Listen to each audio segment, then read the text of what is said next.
The night before the civil service medical exam, my mom said she had prepared a surprise for me and my sister. Hold out your hands and close your eyes. After I did as told, a barrage of comments suddenly flashed before my eyes. The female lead is pitiful. The surprise her mom mentioned is actually semi-permanent tattoo stickers, so speechless. This tattoo won't fade for at least a year or two. The female lead was first in both written and practical exams. All that studying for nothing. Whose fault? Is it that her mom favored the younger sister? They got rid of the female lead, and the second-ranked sister directly secured the spot, right? Seeing this, I still didn't move a single inch, so I gave both of you sisters tattoos of blooming wealth and prosperity. Pretty, right? When I opened my eyes, Mom was proudly showing off her masterpiece. My little sister played along and laughed, but they didn't know I had already swapped the tattoo stickers, let alone making up the list to secure a position. My sister will never have a chance at a government job in this lifetime. 01. When I was reborn, I swapped the temporary tattoo my mom had bought while she wasn't paying attention. I replaced the semi-permanent tattoo she had prepared for me with a version that would rub off with just a touch. As for the younger sister's share, it was swapped out for an ultra-strong permanent tattoo I had custom-made on an urgent basis, one that would take at least 50 years to fade. As I closed my eyes, waiting for what my mother called a surprise, the barrage of comments exploded. The female lead is still grinning like an idiot, even as the tattoo is being applied. How tragic. The female lead's mother has always favored the younger sister, and this is the first time she's prepared a surprise for the female lead, a child starved for love. How could she not fall for it? This girl is really vicious. Even teaching her mom to use such a dirty trick. Wah wah wah. Next up, the female lead is going to break down and jump off a building, right? I feel sorry for her for 1 second. It's okay. When she opens her eyes again, the female lead will take back everything that belongs to her. My eyes felt slightly hot. Strangers I had never met spoke up for me in the bullet comments, but my mother, siding with my sister, personally destroyed my future. Mom, you have such great taste. It's really, truly stunning. I love you to bits. My sister feigned amazement, clicking her tongue in endless praise. Mom was quite pleased and said proudly, I specifically asked a master at the temple to bless it. The temporary tattoo can ensure you two pass the exams, a smooth career ahead. After composing myself, I pretended to look dumbfounded. Any normal person knows that civil servants are not allowed to have tattoos. Mom, why did you give me a tattoo? You know perfectly well that I have a medical checkup tomorrow. Are you trying to ruin me? Under my barrage of questions, Mom looked displeased and raised her voice even louder. You ungrateful girl, what do you know? This is something I spent a fortune to get for you. So what if you passed the civil service exam? It's not a permanent tattoo, it'll fade away after a while. Besides, your little sister also has a tattoo, and she's taking the civil service exam just like you. Why isn't she making such a fuss? When someone is utterly speechless, they really do laugh out of sheer anger. My younger sister, Su Shaoan, chimed in, exactly, sis. You're really something. Mom means well, and instead of being grateful, you blame her. Hearing this, my mother launched into a furious tirade at me. All that studying went to waste. You only scored 10 points more than your sister, and you're acting all high and mighty in front of your own mother. Anyone who has taken the civil service exam knows how fierce the competition is these days. The gap between the first and second place could be as little as a few hundredths of a point, yet that's the difference between passing and failing. My younger sister's total score was only 0.1 points higher than the third place. It was only under my careful guidance that she achieved such good results. When she first learned that I was going to take the civil service exam after losing my job, my sister, who had been staying at home for 3 years, begged me to let her study with me. She even said that for the convenience of reviewing, she wanted to choose the same position as me. Sis, you've always had good grades, can you teach me? I'll sign up for the same position as you, just to practice. Once I've learned well, I'll sign up for similar positions in other districts, so you won't have extra work. Just focus on studying for your exam scope. Su Shaoan, abandoning her usual cold and indifferent attitude toward me, warmly hugged my arm and acted spoiled. After a wave of disgust, I looked at my mother's expectant eyes beside me and hesitated to say the words of refusal. I knew well that my average performing sister could never surpass me in the exam. Since the position only admitted one person, I reluctantly agreed. Unexpectedly, with my tutoring, my sister did well in the written exam, and with an outstanding performance in the interview, she directly beat the second-place candidate. In the end, she chose to join forces with my mother to betray me, securing a position that was never meant to be hers. This time, I want to see how my sister, with her almost permanent tattoo, is going to handle this. What's wrong? Guilty conscience, nothing to say. Mom was still pressing aggressively, pulling my sister into her arms and giving her a loud kiss. Shawan really understands her mother's hard work. You're truly my thoughtful little darling. When speaking to my younger sister Su Shawan, Mom's tone could crush a fly, but she never once said such coaxing words to me. I said nothing, rushed back to my room to grab my documents and bag, and ran out of the house, running away from home again. TSK, don't you ever come back if you're so capable, Mom was shouting loudly behind me. The bullet comments became lively again. Is the female lead breaking down and planning to go out and end her life? It's just a government job after all, no need to be so fragile. If it doesn't work out, just take the exam again. You upstairs have no idea how devastating it is to be just one step away from success and have it inexplicably ruined. Those who understand are already crying over Chongqing noodles. This isn't just an ordinary failure. The female lead also has such an outrageous mother and sister. It's just the last straw that broke the camel's back. 02. But when I lay down on the soft big bed in the city hotel, the barrage was silent for only a moment. The next second, it was so much that it dazzled my eyes. The female lead is, I get it, a final fling before death. Gotta spend all the money before you go. Makes some sense, but would someone on the verge of a breakdown still be that rational? Better than dying and letting her mom and sister inherit the money. I smiled faintly and opened the surveillance app on my phone. To prevent unexpected variables, I installed miniature cameras everywhere in the house. In the video, Mom is chatting with my younger sister. She eagerly peeled an orange, carefully removing every bit of white pith, and held it up to Su Shawan's mouth. Shawan, your sister's medical checkup won't pass, right? Mom did exactly as you said. There shouldn't be any problems. Should there? My younger sister, Su Shawan, let out a snicker, sipping her milk tea without even looking up. Don't worry, there's absolutely no way she'll pass. I've checked.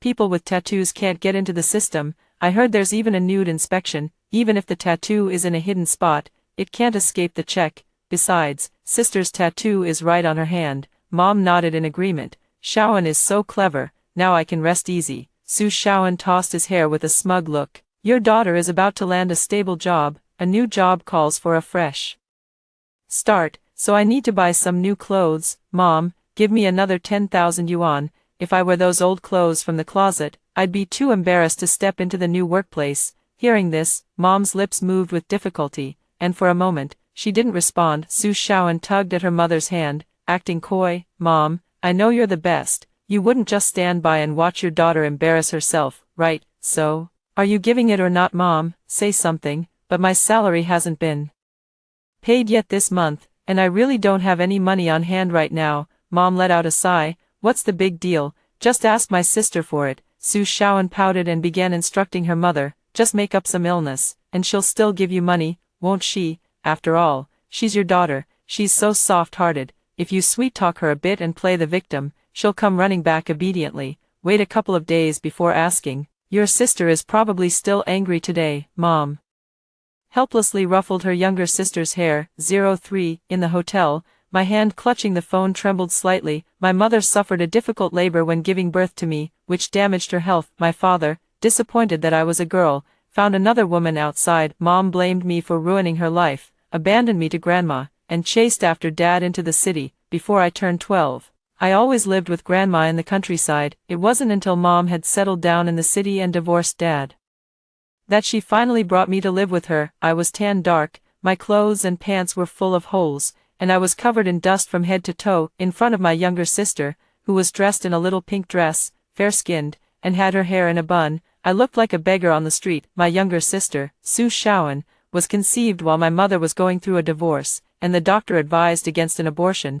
Ever since she was born, my mother's career has been thriving, and she even bought a house and a car in full. My mother has always looked down on me for being rustic and shy around people. When going out on weekends, they only took my younger sister along, leaving me at home to do laundry and mop the floor, claiming it was to train my ability to be independent and self-reliant. Naive and young, I agreed without understanding, afraid that if I displeased her in the slightest, I would be packed off and sent back to the countryside. When I entered high school, I suddenly had a breakthrough, consistently ranking in the top 10 of my grade, becoming the model child that neighbors talked about. Only then did my mother change her view of me. telling me to spend more time tutoring my sister, who was at the bottom of the class, but she had long been spoiled, tearing apart the notes I painstakingly organized, rebellious enough to climb over the wall and skip class. Mom only blamed me for not setting a good example when I was a junior in college in Beijing. My sister, out of spite,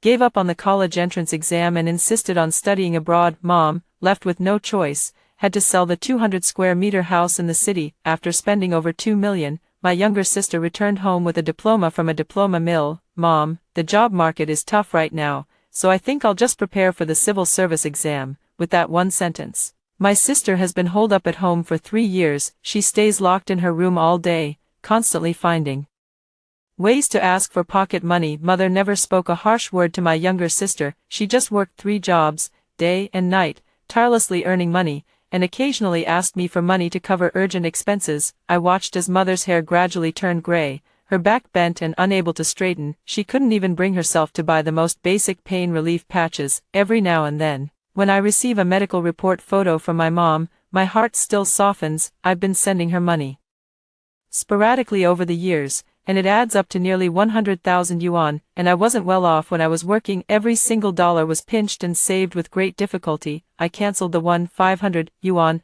month shared apartment and switched to a 600 yuan partitioned room in an urban village. I don't even order from Pinduoduo's meal deals anymore, all just to hear my mom say, "Good daughter. You're so considerate, you know how to care for your mom." Never in my wildest dreams did I imagine that my mom, in order to secure a government job for my younger sister, would push me, who was about to succeed, into the abyss. When tears blurred my vision, my sister's startled voice suddenly came through the phone. "Mom, why can't I rub off the tattoo on my hand?" 04. On the living room sofa at home, my sister 23 was vigorously rubbing the back of her hand. Her expression was somewhat panicked. Mom was taken aback upon hearing this. "Impossible. I asked the shopkeeper when I bought it. The tattoo you used can be removed quickly." My sister rubbed her skin red, but the tattoo didn't fade at all. "Mom, you couldn't have made a mistake, could you?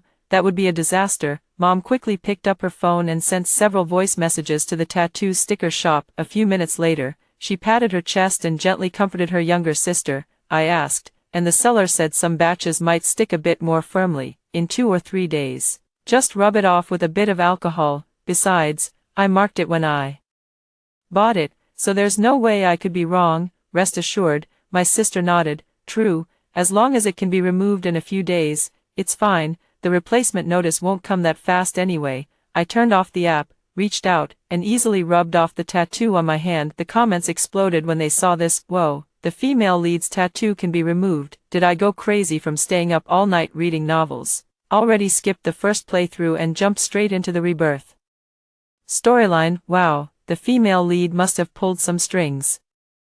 Now it's the sister's turn to suffer. This is hilarious." 05. The next morning, I arrived early at the designated hospital for the medical checkup. Just as I was about to reach out for the blood draw, I caught a glimpse of 2 familiar figures out of the corner of my eye, clearly reflected on the window glass. It was Mom and my younger sister. They were both wearing sunglasses and had deliberately covered half of their faces with scarves, but the shoes I usually wore hadn't been changed, completely exposing me right before my eyes. After the blood draw, I pretended to feel guilty and tugged at my sleeve, barely managing to cover my hand. Acting as if I hadn't noticed anything, I let my mother and sister follow me the whole way. Except for the items that needed testing, the physical examination results could be obtained on the spot. When the reception desk called my name, my mother and younger sister suddenly emerged from some corner. They rushed ahead and took my preliminary medical report. "Oh dear, big sister's in trouble. You didn't pass." My sister glanced at the report and said sarcastically. A flicker of guilt crossed Mom's face before she forced another smile. "Nyen Nyen,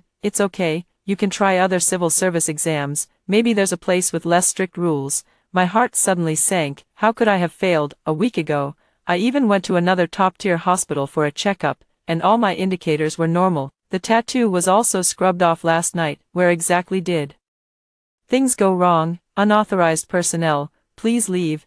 Reports can only be collected by the person themselves." The nurse at the service desk interrupted angrily. "Sorry, we're leaving now." My sister put down the report, pulled our mother, and headed outside. "Sorry, sis, it's all because our mom isn't educated, but she was just worried about her daughter. You're not mad, are you?" After saying that, she even turned her head and stuck her tongue out at me. I couldn't care less about her.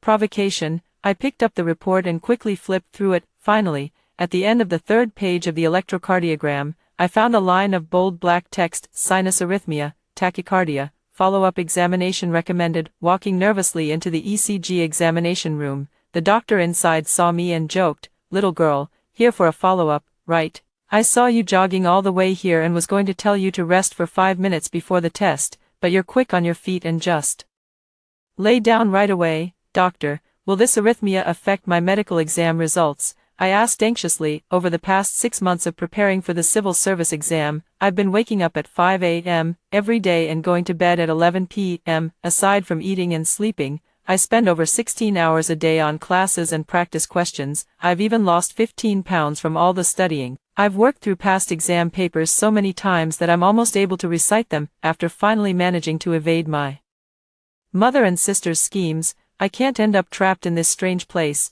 can I? On the verge of tears, the doctor gently comforted me. "Miss, go sit quietly for 10 minutes over there, then come back in for a recheck. Under normal circumstances, it's nothing serious. Sinus arrhythmia is very common and won't affect your medical exam results." After thanking the doctor, I sat down on the stainless steel chair by the door. Still feeling uneasy, I searched on my phone, finally confirmed that this situation would not affect my entry into the civil service. After the ECG re-examination passed, all the medical checkup results came out. Seeing the red stamp marked pass on the cover of the report, my heart finally settled completely. The barrage also became lively. "Congratulations to the female lead, she's definitely going to make it this time." Shut down the biased mom and the outrageous sister hard. I packed my luggage cheerfully and moved into the newly rented apartment. Over the past week or so, my mother hasn't noticed that I never came home. As my heart gradually grew cold, my phone suddenly popped up with a notification: check admission list. I refreshed the company's webpage a few times, but the results haven't been released yet. At that moment, my sister sent a window shake message: "Sis, hurry to the Dehao Grand Hotel, I'm treating you to dinner. Also, let's celebrate me getting the replacement spot. I'm about to make it." 06, what replacement spot? I was instantly frozen in place. This position only admitted one person, and my medical report was clear. By the time I rushed to the Emperor Hotel, there were already about a dozen people seated in the private room. A few were relatives from the same city, while the rest were young girls chattering around my younger sister. "Shawan, you're just too lucky, so envious. My family went through a lot of trouble just to get me a labor dispatch job, with a monthly salary of 3,000 and exhausting work. If you get rich, don't forget us, sis." Amid the flattery from the crowd, Su Shawan laughed heartily. "Oh dear, I studied hard for 3 whole years before finally making it. Okay, it's a mix of skill and luck." "Alright." Mom sat at the head of the table, beaming as she greeted everyone. "Order whatever you like today. Our Shawan worked hard for 3 years and finally got into the system. Everyone, don't be shy, eat as much as you want." With that, she raised her hand and called over the waiter, "Bring 2 cases of beer and a bottle of red wine." She turned her head and froze when she saw me. "Nyen Nyen, why are you here too?" Mom looked around, frowned, and spoke in a displeased tone. The mahogany table in the private room could only seat 16 people. There wasn't a single empty seat left at the scene. Su Shawan, pretending to be considerate, waved at me enthusiastically. "Sis, take my seat, I'll just eat standing up. Come on, soak in the festive vibes." The tone was dripping with sarcasm. Seeing this, several relatives gave a thumbs up. "Shawan is such a child, both ambitious and considerate. Studying abroad really makes a difference." The tax bureau, what a great place. "We're counting on Shawan to look out for us relatives in the future." Upon hearing this, my mother grinned from ear to ear, waving her hands repeatedly. "Just an ordinary clerk, not that capable." I sat down without any hesitation and even ordered a few of the most expensive dishes. Congratulations to my sister for making it through. On the way to the hotel, I called the recruitment office of the unit to inquire about the situation. There was absolutely no need for supplementary recruitment. The staff on the phone also reminded me to refer to the list published on the official website at noon today and to beware of scams. Every year after the results are announced, criminals contact some candidates, claiming they can provide supplementary admission slots and such, to swindle money. Please be cautious and take precautions. Everything should be based on the official announcements from our unit. The admission notice will be released soon. I can't wait to see how my sister will handle this. Before I could even get comfortable, I was suddenly yanked up by someone. "What are you sitting for? Today, Shawan is the main character. Can't you be a bit more considerate? Mom scolded in a low voice. A sharp pain shot through my arm. Mom's nails dug deep into my skin, faint beads of blood welling up. Mom, I can eat standing up. Just let my sister sit. I already asked. The list comes out at exactly 12 o'clock. Let everyone witness me getting the replacement spot. I'm about to make it, my sister coaxed in a soft voice, flicking her hair with her hand. I was enduring the pain and about to lose my temper when the waiter happened to arrive, adding a new chair for my sister to sit on. Someone suddenly interjected, "Hey, Shaowen, is that pattern on your hand a tattoo?" The noisy private room fell silent in an instant, and everyone's gaze converged on my sister's hand. Civil servants can't have tattoos, right, let alone permanent staff. Even as a contract worker, I'm not allowed to dye my hair. Tattoos probably wouldn't even pass the medical exam. My sister smiled and explained, "This is just a sticker my mom put on me for fun. It comes off easily. It's not a real tattoo, don't worry, everyone. That's good, just make sure you take care of it early, or else the money for the medical checkup will go to waste." A young girl kindly reminded him as the banquet neared its end. Su Shaowen stood up with a glass of red wine in hand and turned on the projector in the private room. On the screen was the announcement page of the company's official website. "There's 1 minute left, everyone count down with me." Her smile was bold, and she even shot me a provocative glance. The comments were going wild. Sis, the more arrogant you are now, the harder you'll be slapped in the face later. Don't even mention it. This woman is surprisingly big on ceremony. Serious people keep their civil service exam prep under wraps. Popping champagne halfway through is just asking for trouble. Mom was very supportive, leading the applause. As expected of my little one, relatives and friends chimed in with the countdown. 5, 4, 3, 2, 1. A notice appeared on the webpage. Public announcement of proposed hires for the 2025 Tax Bureau of District C, Province A. Su Shaowen clicked in without hesitation, but the smile instantly froze at the corner of his mouth. 07, the first line of the list clearly bore my name, Su Nyanyan. The entire venue fell into a deathly silence for 3 seconds. Impossible, absolutely impossible. Su Shaowen's face turned deathly pale as he let out a sharp shriek. Mom clutched her chest, her face flushed red, as if she couldn't catch her breath. "What's going on?" someone asked. "Su Nyanyan, what are you up to again? I clearly saw that you failed the medical examination. I've raised you for nothing. You know full well that Shaowen has worked hard for 3 years just to pass the civil service exam. It's not like you can't find a job. Do you have to ruin Shaowen's chances?" Mom had just recovered when she immediately pointed at me and started cursing. Exactly, sis, what bad things have you been doing behind our backs?" They said the spot would be passed down to me, the second-place candidate, and even told me to schedule a medical checkup for the day after tomorrow. Su Shaowen's eyes darted around as he hesitated. "You didn't spend money to pull strings, did you? Even if you're my sister, I won't stand by and watch you go down the wrong path," she said, putting on a look of concern for me. Upon hearing this, my mother believed it almost entirely and gave me a heavy stomp under the table. Seeing me wince in pain, she grabbed my ear and said, "Look at your sister's vision. Go, settle today's bill first. Then come with me to the police station to turn yourself in and return Shaowen's position. Only then will I forgive you." I grabbed my mother's hand and twisted it behind her back. A crisp sound of bone breaking echoed through the private room. The relative stared in shock. My mother, her eyes rolling back in pain, raised her other hand to slap me. I was already on guard, bending down to dodge and forcefully knocking her hand away. "You ungrateful daughter, you heartless wretch, I almost died giving birth to you, and you dare to lay a hand on me, and you stole your sister's job." Mom clutched her fractured wrist, shouting in pain, "I'm calling the police to have you arrested right now." Seeing this, the relative stepped forward to mediate, urging, "We're all family, don't take this to the police station. How embarrassing would that be? Shaowen, you're sensible, quickly talk some sense into your sister." Before Su Shaowen could speak, a few of her friends retorted, "In a society governed by the rule of law, where is morality, where is justice? If it calls for the police, then call the police. I can't stand people who take crooked paths."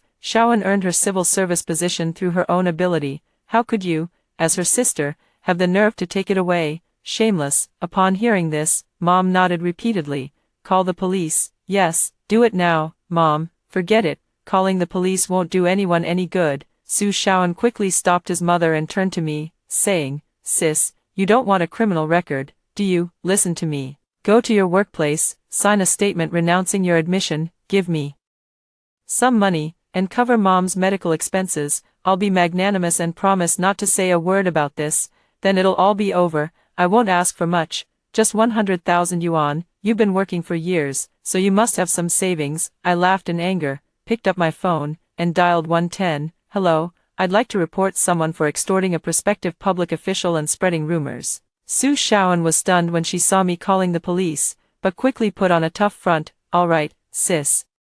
Pretending to call the police just to scare me, when you get caught later, don't blame me for not warning you. I held up my phone, showing the ongoing call screen, and smiled slightly. Just wait and see who the police come for. 08. The police arrived at the scene in less than 10 minutes. My mother, with tears and sobs, accused me of the bad deeds I had done. This unfilial, rebellious daughter of mine stole her sister's job and even laid hands on me, her own mother. My hand is broken, officer. You must arrest her, give her the harshest sentence possible, lock her up for as long as you can. Su Shaoan, while comforting her, added fuel to the fire. My sister, sigh, officer, it's just as my mom said, she has tattoos, failed the medical exam, yet still got into the system. Please investigate thoroughly. The two police officers listened with furrowed brows but still asked patiently, do you have any evidence for what you're saying? Yes, look at her arm. Without giving me a chance to explain, Mom grabbed me and abruptly tore open my long sleeve, proudly showing it off. Right here, look, I put it on myself, so there's no mistake, but the exposed half of my left arm was smooth and fair. There was no trace of a temporary tattoo anywhere. Mom stood frozen in place for a moment. Su Shaoan's eyes widened, and her lips began to tremble uncontrollably. No, this isn't right. She quickly stepped forward and pulled open the sleeve on my other side. There is still no trace of any tattoos. I openly show myself to everyone, the police officer sighed helplessly and warned sternly, you can't make something out of nothing. Spreading rumors will lead to legal consequences. Su Niannian, where the hell did you put the tattoo? My mother still refused to accept reality, desperately pulling at my hand, trying to find a flaw. I shook her off, but she wouldn't give up, lunging at me like a madwoman. It took the police a great deal of effort to pull my mother aside. I handed the police a recording containing my sister Su Shaoan's voice slandering and blackmailing me. Before entering the private room, I had already turned on the recording function on my phone. My original intention was to capture the moment my sister lost her composure, but it turned out to be much more useful. 100,000 yuan is well above the threshold for filing a case. There are also cameras in the private room. I'll ask the staff for the footage later. Officer, please handle this according to the law.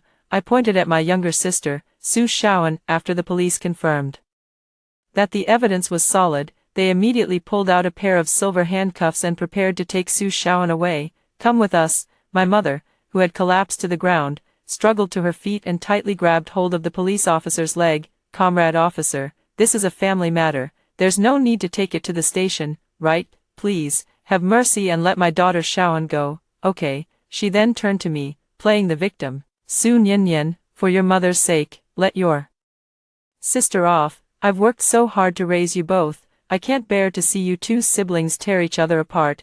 I let out a cold laugh. The mother, who was just shouting at the police, demanding they arrest me and give me a harsh sentence, now suddenly cares about sibling bonds. She also worked hard to raise me. Ridiculous. At most, she gave me a meal to eat. When I moved to the city to live with her and my sister, I did almost all the housework. Without even glancing at my mother, I asked the police to carry out the law and prepared to leave the private room. My mother tried to chase after me, but the waiter, who had been watching the drama for a while, swiftly blocked her way. Ma'am, please hold on. The total bill for the private room is 28,900 yuan. Will you be paying by scanning a code or with cash? Su Niannian, you come back here, pay the bill, or don't blame me for disowning you as my daughter. I let out a scoff and tossed out, believe it or not, do I even care, before walking away without looking back, ignoring her hysterical shouts and curses behind me. 09. That evening, I was eating a family-style spicy hot pot in my apartment while watching the home surveillance footage. Mom pushed open the door with her hair disheveled, followed by several burly men. Hurry up and pay the bill. How dare you book our most expensive private room without any money? Are you out of your mind? Your place is a dump, and you're addicted to pretending to be rich. The men looked around the house, urging Mom to hand over the money. Mom muttered softly, I really don't have any money. Go ask my eldest daughter for it. One of the big men cursed at her. Stop your nonsense. that woman called the police today, and she clearly isn't someone to mess with. We know that, as a mother, your favoritism knows no bounds, and you still have the nerve to tell us to ask your eldest daughter, if you don't hand over the money, we'll send you to the police station too, after being shoved a few times. Mom reluctantly went into the master bedroom, pulled out several bank cards and a small stack of 100 yuan bills from a hidden compartment in the mattress. There's 2,000 in this card, and 3,000 in that one. After swiping all the bank cards through the POS machine, the leading man counted the cash and said in a deep voice, "You still owe us 8,000. My mother, on the verge of tears, covered her face and pleaded, "Little brother, I really don't have a single cent left, please, have some mercy and let me, an old woman, go, won't you?" One of the younger men suddenly chimed in, "Boss, I think the computer in the next room is worth something. How about, go take a look?" At a single command, a few people gathered up all the slightly valuable items in the house and laid them out on the living room floor. Only then did I notice that in my sister's room, there was a brand new Apple computer, an Apple ultra-thin laptop, and the latest Apple tablet. Su Shaoan had been staying at home for 3 years, never lifting a finger, entirely supported by his mother's salary. Where did he get the spare money to buy these things? Just as I was wondering, a barrage comment popped up. Wow, all these things together must cost tens of thousands, right? Each one is top of the line. My sister's 1,000 yuan Android phone has been used for 5 years, and the screen is all snowy. Don't even mention it. Her mom works 3 jobs, raking in around 10,000 a month without a problem, and she often pretends to be sick to squeeze money out of the female lead, all of which ends up in her sister's pocket. My eyes stung with bitterness, feeling that all my past efforts were not worth it. A male voice came from the surveillance feed, "We're taking these items, the scrap value should be around 8,000, sign this slip, and we'll call the meal tab settled." Mom's face was full of pain and reluctance. She tried to throw a tantrum to get back my sister's belongings, stubbornly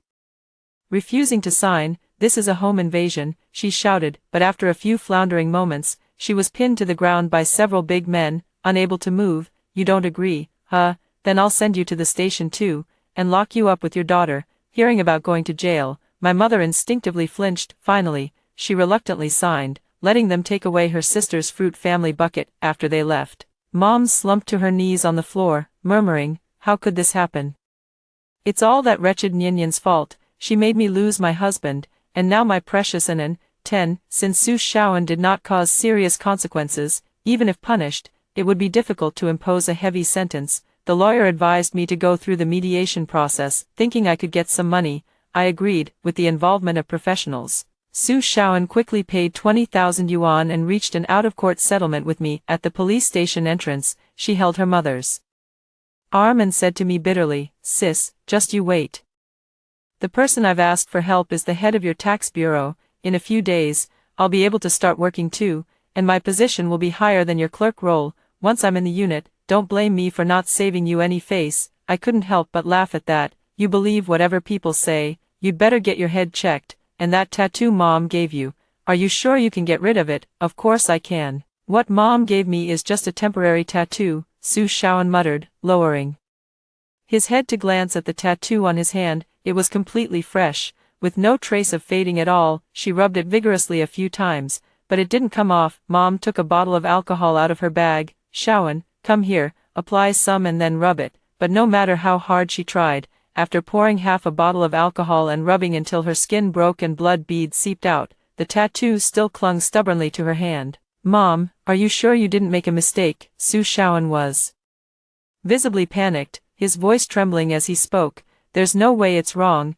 I checked several times before." Mom's voice grew softer as she defended herself, her tone filled with uncertainty. "Mom, you're going to ruin me. Tattoos really can't be removed," Su Shaoan screamed, clutching his head. No, Su Nyan, was it you who did something?" Mom pointed at me with trembling hands. "Su Shaoan, didn't you say you really liked the tattoo stickers Mom gave you? Make sure to keep them with you forever." My eyes curved into crescents as I watched them lose their minds on the spot. "It's over, it's all over now. The 50,000 yuan I just transferred to the bureau chief yesterday is all down the drain." Su Shaoan tugged at his hair desperately. "Shaoan, where did you get 50,000 yuan? Mom was puzzled. Before, Su Shaoan had been asking Mom for money almost every day, either to order takeout or buy things, still at home, complaining that the balance in her pocket has never exceeded 100 yuan. Her mother, feeling sorry for her hard work preparing for exams, sent her many small red packets. Why do you care so much? Isn't my getting a stable job the most important thing now, Mom? Figure something out. Su Shaoan stiffened at first, then quickly changed the subject. Yesterday, when Su Shaoan readily agreed to pay 20,000 yuan to avoid having a criminal record, I checked the surveillance footage. Taking advantage of her mother going out to work, she turned the house upside down. I, never one to shy away from a good show, spilled the truth. I know, yesterday, Su Shaoan took your hidden gold bracelets, necklaces, and rings and sold them all. How could you know? Su Shaoan looked at me in terror. Mom completely broke down. Shaoan, you stole from Mom. Your things are mine, and if they're spent, they're spent. Everyone says it's about building connections, so why are you yelling at me? Su Shaoan realized he had let something slip, but still stood his ground confidently. It's all your fault. If you hadn't messed up the tattoo sticker, would I be in such a mess? Mom, you have to make it up to me. Even the mother, who had doted on her younger sister for years, couldn't help but feel a chill in her heart at this moment. She raised her hand and slapped Su Shaoan across the face. Mom, how dare you hit me? Su Shaoan covered his reddened cheek in disbelief. I don't want you as my mom anymore. I hate you. Mom slapped her again, clutching her chest and gasping for air. Su Shaoan couldn't stand it, and in a fit of anger, started pulling at her mother's hair. The two of them began to scuffle at the entrance of the police station. It was the police officer who couldn't bear to watch anymore and pulled them apart. Su Shaoan, who had several bald patches on his head, made a harsh statement. From today on, I don't have you as my mother anymore. His mother sat helplessly on the ground, tears streaming down her aged face. Mom has really spoiled you. That was the money I saved for my old age. You're taking my life away. 11. A few months later, I heard from a relative that Su Shaoan had taken the family's money and run away, completely cutting ties with her mother. Her mother was so enraged that she suffered a stroke and was hospitalized. No longer able to work and earn money, unable to extort me, her mother had no choice but to take Su Shaoan to court, demanding the return of the stolen gold. By the time Su Shaoan was summoned to court, he had already been swindled out of all his money and was mentally unstable. He could only mutter repeatedly, I'm the department head. Who dares to touch me? Get away, all of you, get away. Haha, a temporary tattoo from Mom. Seeing her like this, Mom fainted on the spot. The relative on the other end of the phone urged me, after all, she's your family. When you have time, you should go back to the village and visit. Your mom has it really tough, having to take care of your sick little sister. I gave a perfunctory reply and hung up the call. Whatever. Later, my mother came to the tax bureau to find me a few times, but she was always turned away by the security guards. After the bureau leaders learned about my situation, they approved my transfer application. In a strange yet fresh city, I began a new chapter of my life. After hearing the first story above, what are your thoughts? Feel free to share your opinions in the comments section. Next, there is another similar story. Let's continue to see. My mother-in-law is well known throughout the village for her frugality. To save money, she gave me expired milk before an important business meeting, which led to my dismissal from the company. To save money, she picked up a small umbrella from the trash and placed it in the nightstand between my husband and me, ultimately causing my death during a difficult childbirth at an advanced maternal age. After my death, the entire family stood before my grave and said I was simply unlucky. My husband used my compensation to marry another woman, and my daughter used my savings to study abroad. Given a second chance at life, I'll leave this good fortune to my husband and daughter. I saw my mother-in-law's smiling face again, and I pinched myself hard, confirming it wasn't a dream. I laughed out loud with joy. Daughter-in-law, it's just a glass of milk. Is it really worth being this happy about? My mother-in-law looked at me with suspicion. Not just in this lifetime, but even in my previous one, I rarely gave him a pleasant expression. Before my mother-in-law came, our family of 3 lived a warm and comfortable life. We rarely argued, but ever since my mother-in-law arrived, she always finds various reasons to save money. In my previous life, it was at this time that I told my husband that signing this deal would lead to a promotion and a doubling of my salary. Upon hearing this, my mother-in-law specially brought me a glass of milk, saying it was to show her care for my hard work in earning money. I had no guard up, and that day I suffered from vomiting and diarrhea, ultimately missing the meeting with the client. Even though I later explained to the client, they still filed a complaint with headquarters. Not only was I passed over for promotion, but the bet on this deal also failed. I was dragged away while kneeling downstairs at the client's building, and the company fired me directly. I became a full-time housewife at home. But I never expected that I would still get pregnant despite taking precautions every time. I argued and made a fuss, but in the end, unable to resist the effects of pregnancy hormones, I agreed to have the child. During the difficult labor, my mother-in-law refused a cesarean section to save money. I died on the operating table at the age of 40. After my death, my family enjoyed my compensation and savings, living quite comfortably to save money. My mother-in-law even hastily buried me in the wilderness, while my husband and daughter lamented that I had no luck in life. In this life, I smiled as I took the milk my mother-in-law gave me, and poured it into the flower pot after she left. Since I have no such fortune, let them enjoy it to the fullest. The next day, I energetically took the client on a tour of the factory. Everything went surprisingly smoothly, and we agreed to sign the contract next week. After securing this order, I plan to apply for a transfer to another province. Starting fresh in a new place is better than staying with a bunch of ungrateful people. Before parting, I said a few kind words, subtly hinting to the client that every family has its own troubles. Everyone has a bit of a gossipy heart, and the client not only didn't mind but even comforted me. A few words. When I got home, I thought about my past life.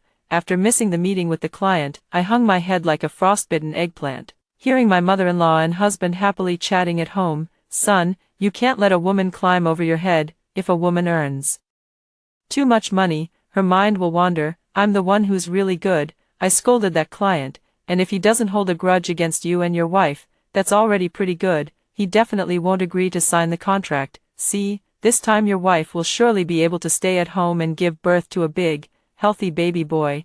I angrily barged in and confronted them, never expecting my daughter to come out and take their side. Mom, Grandma is right. The most important thing for a woman is to know how to manage the household. Grandma always saves money to buy me ice cream. Look how harmonious the relationship is among the three of us. I was so devastated that I fell ill. During my recovery, my husband and daughter took turns bombarding me, and I eventually gave in. It was precisely because I missed the warmth of family that they found an opportunity to take advantage. I scrolled through the chat records and only felt a sense of reality when I saw the message from the client agreeing to sign the contract. I hadn't been pushed to the brink by them yet, but before I could calm down for even a minute, the client called. I picked up the phone, and the questioning voice of the client, Mr. Wang, echoed through the living room via the receiver. Client: Mr. Wang, what do you mean by saying one thing to my face and another behind my back? Don't even think about signing this contract. I quickly apologized. I'm sorry, Mr.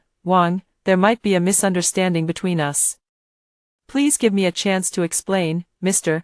Wang ignored my apology. No need to say anything. Not only will I not give you this contract, but I will also file a complaint against you. Just wait to be fired. Mr. Wang, I'm sorry. Hello. After Mr. Wang hung up on me, I was furious and stormed over to my mother-in-law with a grim expression. What nonsense did you say to my client? They're going to file a complaint now, and I might get fired. Are you happy? My mother-in-law was cracking sunflower seeds. Hearing that the deal was off, she raised her eyebrows with a smug look. What client? Don't you go blaming me. I let out a sigh and said calmly, it's fine if you don't admit it. I'll go talk to the client and compensate them for their emotional distress. Maybe Mr. Wang won't file a complaint against me. Hearing me mention emotional distress, the old lady suddenly perked up, springing to her feet from the sofa. I straightened my back, refusing to be outdone by her. My mother-in-law slumped down, collapsing onto the sofa as she began to cry and wail. You're trying to pin the blame on me with nothing but empty words. What have I done to deserve this? Was it wrong to think of you and worry that you might be overworked? If you, my daughter-in-law, find this old woman a nuisance, then let my son send me back to the countryside. The first one who couldn't stand it was the dutiful son and husband, Zhang Lei. He pushed me aside and helped his mother up. How dare you speak to Mom like that, at her age? How could she possibly understand the complexities of your workplace? It's all for your own good. After all these years, you still haven't given me a healthy baby boy. Do you know how much shame I feel back in my hometown? My daughter, Zhang Xiyuan, also chimed in. Seeing the daughter I had raised with such care shielding her grandmother in her arms, my heart couldn't help but ache. Mom, Dad is right. Grandma has always said you refuse to give me a younger brother. You have no idea how much I envy families with siblings. My husband furrowed his brows, looking down at me like an emperor, and issued his decree. Go tell your boss that you were the one who cursed at the client. The company will definitely fire you. since the company will compensate you with N+1 severance pay if they fire you. That's a decent amount of money. You can just stay home and focus on preparing for pregnancy. So this is the context where sharing the same breath and branches is used. I tried hard to suppress the anger surging from the depths of my heart, turned around, and let out a long sigh. I kept repeating silently, calm down, once the contract is signed, I can leave. I put on a smile and said, all right, husband, I'll listen to you and mom, but my boss asked me to hand over the tasks I'm currently working on. Mom truly deserves the title of Zhang Village's #1 money saver. Not only does our family get the money, but I can also focus more on taking care of everyone. Ginger is spicier when it's old. My mother-in-law, flattered by my praise, began to swell with pride and started boasting about her victorious achievements. Meanwhile, my husband and daughter kept showering her with compliments. Such a warm family atmosphere should definitely be cherished and maintained. The next day, I arrived early and waited at the entrance of Mr. Wang's company. Quietly anticipating his arrival, Mr. Wang looked at me with an angry expression, and the security guard blocked my way. I don't want to see her, get her out of here. I followed behind, pleading continuously, but Mr. Wang never once glanced at me. Driven away by the security guard, I sat dejectedly on the edge of the flower bed, quietly sobbing. My mother-in-law followed me, and seeing this matter successfully ruined by her, she happily went off to dance. Sensing that she had left, I called Mr. Wang, client Mr. Wang, Shaoli. No wonder you told me your mother-in-law is a piece of work, just 10 minutes after you left, she called. I thought it was a client I hadn't saved in my contacts, so I answered right away. Mr. Wang spoke with animated excitement. Turns out I was just asking to be scolded. Your mother-in-law directly cursed my ancestors for 8 generations. She even spread rumors about our relationship. If it weren't for the heads up you gave me in advance, and because you seemed so professional, I went ahead and called your manager to verify. Our deal almost got messed up by your mother-in-law. By the way, I also want to thank you for introducing the piano master. My daughter has been improving really quickly. The first time we met, I asked Mr. Wang to play along with me in a little act, on the condition that I would introduce a piano master to his daughter. I had done some research on Mr. Wang beforehand and found out his daughter loves playing the piano. It took me half a year to finally get that piano master to agree. My daughter Zhang Xiyuan has been forced by me to practice piano since she was young. Although it was very tough, she won many awards. If she could receive guidance from this piano master and win first place in the competition, she would have the opportunity to study abroad. However, after winning the award in her previous life, she gave an acceptance speech. In her 500-word thank you note, not a single word mentioned me. In the end, she ignited the entire audience with the phrase, "It's all thanks to natural talent," since putting in so much effort brought no appreciation. I simply decided not to bother anymore. When I returned home, I continued to pretend to be in low spirits and locked myself in my room. My mother-in-law knocked on the door and handed me a few broken ice pops without their outer packaging, her expression full of concern. Daughter-in-law, don't get upset about losing your job. It's hot out. Have a few ice pops to cool down. Seeing that I didn't take them, she pointed outside and said proudly,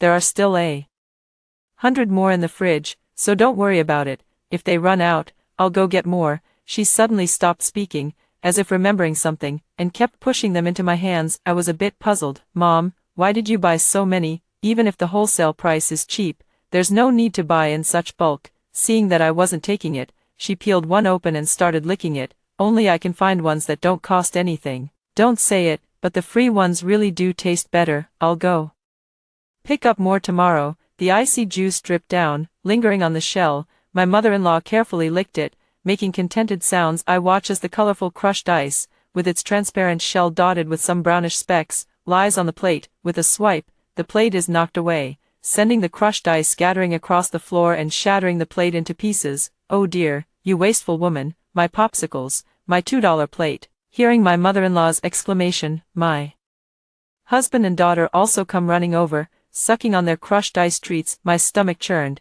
and with a retching sound, I vomited all over the floor, mixed with broken plates. It was truly unsightly. My husband was the first to criticize. Even if you don't appreciate Mom's kindness, why did you have to break the plates? Mom said you were a wasteful woman, and I didn't believe it at first. Between bouts of vomiting, I reminded him, Mom picked these up, don't eat them. My daughter chimed in right after, Grandma is amazing, she really cares about me. Mom, you're so stingy, not letting me eat. Grandma has taken care of all the crushed ice treats for this summer." I waited for her to finish eating, then showed them a piece of news. "This wild crushed ice is used by inserting it into a pig's anus to cool the pig down." The remaining 3 began to vomit while holding their heads. Outside the window, the cicadas chirped incessantly, while inside, the sounds of vomiting continued, creating quite a lively scene. What cannot be severed is family affection. To win back the hearts of her son and granddaughter, the mother-in-law spared no expense. Zhang Xiyuan and her mother-in-law had been in a cold war for 2 days before she was appeased by the crystal pendant her mother-in-law gave her. There's no grudge between mother and son that lasts overnight. After a few complaints from my husband, it was over. After all, it's his own mother. With our daughter's college entrance exam approaching, my mother-in-law couldn't help but show off. The night before the exam, my mother-in-law reminded my husband and me to come home early, saying she had prepared a big meal to boost our daughter's morale. My promotion and transfer application was also approved, so it was time to celebrate properly. I bought some prawns and brought them home. On the dining table, there were 2 plates of dumplings and a few plates of vegetables. I looked left and right but couldn't see any grand feast. "Mom, I bought some lobster." My mother-in-law wiped her hands and took the prawns to the kitchen to arrange them on a plate. As soon as my daughter got home, she hopped around like a bunny looking for her grandmother. "Grandma, it smells so good, there are even prawns. I really love you so much, Grandma." My mother-in-law's eyes flickered, and she stammered in agreement. I also laughed along. "Yeah, that's pretty impressive. Just opening and closing your mouth and you bought it." My daughter rolled her eyes. "Mom, if you're incompetent, don't blame it on my grandma. I'm really unlucky to have a useless mom like you." My husband came in and scolded me without asking for an explanation. "What have you done again?" "Just as Mom said, you're really a troublemaker. Don't come to the dinner table tonight." My mother-in-law, knowing she was in the wrong, tried to console me. "All right, let's not let such a small matter cause discord in the family, daughter-in-law. Just apologize and we'll consider the matter closed." Once again, I was amazed by this family's shamelessness and favoritism. It wasn't the time to break ties yet. I hadn't achieved my goal. I'm not in the wrong, so I'll just skip dinner as punishment. By the way, don't eat watermelon after having shrimp. I went back to my room on my own, ignoring my mother-in-law's roaring behind me. My mother-in-law would even use the oil dripping from the range hood for cooking, but I wouldn't dare eat it. Such a feast is better left for the 3 of them, without me around. The 3 of them were having a great time together. "Grandma, my mom really has no luck, so it's just saved for us to eat," my daughter said, picking up a large shrimp and stuffing it into her mouth. The mother-in-law tapped her with chopsticks and scolded. "Look at you, not a bit ladylike. You'll be disliked when you go to your in-laws' house." The daughter was clearly unhappy, pouting her lips. The mother-in-law pushed all the dumplings in front of her daughter and patted her head. "Good granddaughter, these are lucky dumplings Grandma made for you. It said online that eating these lucky dumplings will definitely help you do well on the exam." The husband reached out with his chopsticks to pick one up, but Grandma snatched it away. "It says online that you have to eat exactly 18 dumplings, with some whole and some half. I used up all the meat filling just for Xiyuan." The husband praised her, saying, "Mom, you really are the best mom and grandma in the world. I feel so happy right now." My daughter was also deeply moved. She took a photo and wrote a 500-word post thanking her grandma. I came across my daughter's Weibo post while browsing the local trending topics. Within just an hour, there were thousands of likes and comments. With my daughter actively engaging in the comments section, the trending topic was defined as "a happy family before the college entrance exam." After the meal, my mother-in-law thoughtfully prepared watermelon, and the 3 of us enjoyed it heartily. I sat down holding the termination notice, looking aggrieved and sobbing softly. "I didn't eat today because I was in a bad mood, honey. I got fired." The 3 of them offered not a single word of comfort, and my daughter even grew impatient, annoyed that I was blocking the TV. "Understood. What about the compensation? You don't have a job now, so hand over all the money to Mom," my husband demanded. Reaching out for the bank card, my mother-in-law straightened her posture, facing the TV, but her eyes remained fixed on my pocket. I cried even louder. Mother-in-law was unwilling and curled her lips. "My son is right. Hand over the money. You worthless wretch don't deserve to have it."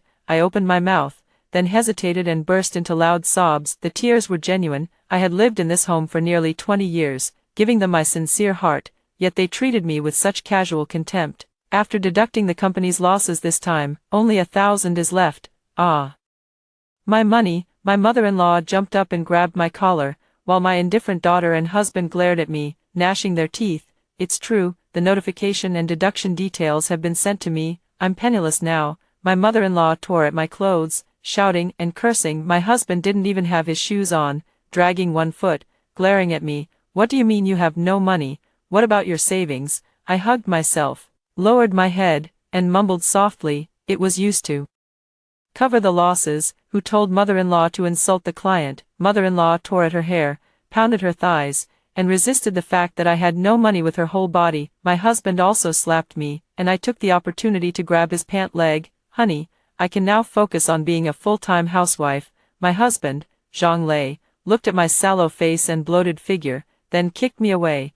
I want a divorce, you jinx. All you know how to do is sow discord in the family. After crying bitterly, my mother-in-law got up from the ground and pushed me. Yes, son, divorce this jinx. She wasted so much money, make her leave the 1,000 yuan before she goes. With that, she snatched the cash from my hand. Husband, don't you want me anymore? Siyuan, don't you want your mom anymore? The daughter, who had been hiding in the corner without making a sound, gritted her teeth and spoke up. Get out, I don't have a mother like you. I want to sever our mother-daughter relationship. With tear stains on my face, I was dragged to the door by my mother-in-law. When my husband Zhang Lei called out to her, wait, sign a divorce agreement before you leave, so you won't try to find loopholes again. Afraid that I wouldn't write it, my mother-in-law locked me in the room with fiery eyes, forcing me to write it. The daughter, who hadn't spoken up all night to support her mother-in-law and husband, began rolling on the ground. Dad, my stomach hurts, take me to the hospital quickly. Ah. My stomach, oh dear, the daughter kept wailing, and the husband panicked. What should we do? Quickly call an ambulance. Mother-in-law steadied her husband. What's the panic? Going to the hospital costs money. We have medicine at home. It must be from eating too many good things. She directed her husband to help their daughter onto the bed and began rummaging through the drawers. Just as I finished writing the divorce agreement, I saw my mother-in-law pouring dumpling soup and a handful of dark medicine into our daughter's mouth. Beads of sweat rolled down her face as she clutched her stomach, wailing incessantly. Driven by maternal instinct, I instinctively threw the agreement at my husband, picked up our daughter, and prepared to take her to the hospital. My daughter pushed me away, saying, "Get out, it must be the shrimp you bought that made my stomach hurt, how unlucky." My mother-in-law and husband also drove me away, in the middle of the night, with nothing to my name. The hatred and beauty of my past life intertwined. I had achieved the result I wanted, so why did my heart still ache so much? After taking the medicine her grandmother gave her, Zhang Siyuan felt a bit better and began to blame her mother. Since childhood, her mother had always restricted her in one way or another in the name of love, but after her grandmother arrived, she could get candy by throwing a tantrum and watch TV as much as she wanted. Even the headache-inducing extracurricular classes were refunded with Grandma's help, and just a few days ago, Grandma gave her a blue crystal necklace, which made her the envy of her classmates. Just as she was beginning to doubt whether she was her mother's biological daughter, a sharp pain surged in her stomach. It felt as if a pair of large hands were tearing at her insides. Zhang Siyuan hunched over the bedside, feeling as though she was about to vomit her intestines out. The pain came in waves, urgently searching for an outlet. A foul stench and a roar jolted her mother-in-law and Zhang Lei from their sweet dreams. Amidst the excrement covering the bed and floor, Zhang Siyuan lay convulsing, her lips pale and face flushed. "Oh dear, this is the silk quilt your wasteful wife bought for over 2,000 yuan, her mother-in-law said, covering her nose and looking at the quilt with heartache. Zhang Lei grew anxious. "Mom, why worry about the quilt now?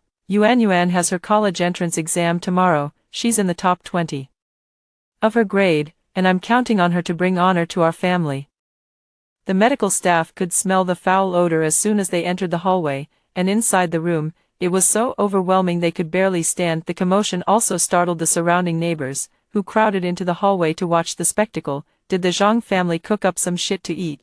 Good heavens, why does it smell so awful? Just during dinner, I heard it was lively and noisy, and now in the middle of the night, they've called an ambulance. Oh my god, my stuffy nose that's been bothering me for a month has been cured by the Zhang family. This stench is just too good. Zhang Lei's face changed color repeatedly, turning red then dark, wishing he could find a crack in the ground to crawl into. At the hospital, the doctor asked what she had eaten. She ate the meat dumplings I made, and the shrimp that my jinx of a daughter-in-law bought. It must have been the shrimp she bought that wasn't clean, making my poor granddaughter sick, the mother-in-law cried and wailed to the doctor. Initial investigation suggests food poisoning. You'd better bring in what you've eaten for testing. Zhang Lei went home and took some leftovers. He remembered the leftover meat filling from the dumplings his mother had made, so he took some of that too, along with the medicine he had taken. Zhang Xiyuan was still unconscious. He slumped in the hallway, waiting for the test results. The hallway before him began to blur. He pinched the bridge of his nose, forcing himself to stay alert. In his heart, he silently repeated, "She must wake up." This time, he had boasted in front of the relatives in the village about her college entrance exam results. The mother-in-law cried for a long time, exhausted, and fell into a deep sleep on the chair, occasionally muttering in her sleep, "Ambulances are expensive, so expensive, so expensive." The test results came out first. The doctor flipped through them, his brows furrowed into a tight knot. This family was truly bizarre. "Didn't you know that shrimp shouldn't be eaten with fruits high in vitamin C? I told you that Jinx would be so kind as to buy shrimp. She just wanted to harm my granddaughter." The mother-in-law stood up agitatedly, pacing back and forth while cursing, "But we all ate it. Why is it only my daughter who's affected?" Zhang Lei patted his own stomach. Her mother-in-law shot him a sidelong glance. "It must be her shrimp that's the problem. Since Yuan didn't go with her, she became jealous, or maybe she put something in the watermelon, in the presidential suite." I sneezed in my sleep. "It's not about the shrimp or the watermelon, I'm just giving a heads up. The patient's family should calm down first. The patient ate spoiled meat, which normally wouldn't have been this severe, but you also gave her medicine that expired several years ago. Fortunately, she's stable now." The doctor finished speaking and was called away by the ringing of a bell. The remaining two people looked at each other, the mother-in-law's eyes drifting, her hands unconsciously picking at the hem of her clothes. "Mom, didn't I give you money to buy meat? You went and bought discounted meat again, didn't you?" Zhang Lei's temples throbbed. The mother-in-law's voice was as faint as a mosquito's. "No, I used the leftover meat filling from the fridge last time. It didn't cost anything." Zhang Lei's ears were buzzing. "The last time we made dumplings was during the Chinese New Year, and now it's already June. Good heavens, it's been half a year, and when were those medicines from? I don't remember having them at home." Zhang Lei gritted his teeth until they ached, asking through clenched teeth, "Were they bought the year my dad passed away? Are you deliberately trying to ruin Yuan's college entrance exam?" The mother-in-law, knowing she was in the wrong, saw her son blaming her like this and resorted to acting shamelessly. She sat down on the ground and refused to get up, slapping Zhang Lei's legs while raising her voice in a high-pitched tone, complaining with a sense of grievance. "Oh, I, an old woman, have saved money for you, and now I'm being blamed for it. How ungrateful. Who was it that raised you all these years? If I hadn't saved money for you, would you have been able to go to college? Don't worry about me anymore. I'll go back to my hometown tomorrow and keep your dead father company." Zhang Lei thought about how hard his mother-in-law had worked to raise him, and his heart softened. He helped his mother-in-law up, comforting and apologizing to her as he did so. "The patient in bed 302 is awake," the nurse informed the two of them. Zhang Xiyuan lay pale-faced on the bed, while Zhang Lei comforted her. Yuan, does your stomach still hurt? Will it affect tomorrow's exam?" Her head felt heavy and dizzy, and her stomach was a bit uncomfortable but no longer painful. She forced herself to shake her head. "It's okay, Dad, I have to go to the college entrance exam tomorrow. I'll be fine after some rest. Just now, before you arrived, why was someone looking at me and laughing?" Zhang Lei's cheeks flushed again, and he changed the subject. "You're just not thinking clearly after waking up. Do you want something to eat? Grandma went home to cook for you." When the nurse changed her for drip, she told her the truth. Her stomach seemed to hurt again, and she shook her head vigorously. To make sure she could make it to the exam hall alive tomorrow, she didn't dare eat any of the food Grandma had prepared. "Sleep now, Dad is with you. You need to rest well so you can get into a top university for me." The two of them drifted off into a heavy sleep. The next day, Zhang Xiyuan walked into the examination hall under Zhang Lei's hopeful gaze. After sitting down, her eyelids drooped halfway, and even moving her eyeballs felt exhausting. The moment the bell rang, the entire school fell into an unusual silence, leaving only the rustling of pages being turned and the sound of pen tips gliding across exam papers. Suddenly, a gurgling noise broke the serious atmosphere. This was followed by a series of foul-smelling farts spreading through the confined space. The examinees could only seethe in silent anger, holding their noses as they continued to answer the questions. Zhang Xiyuan's stomach continued to ache,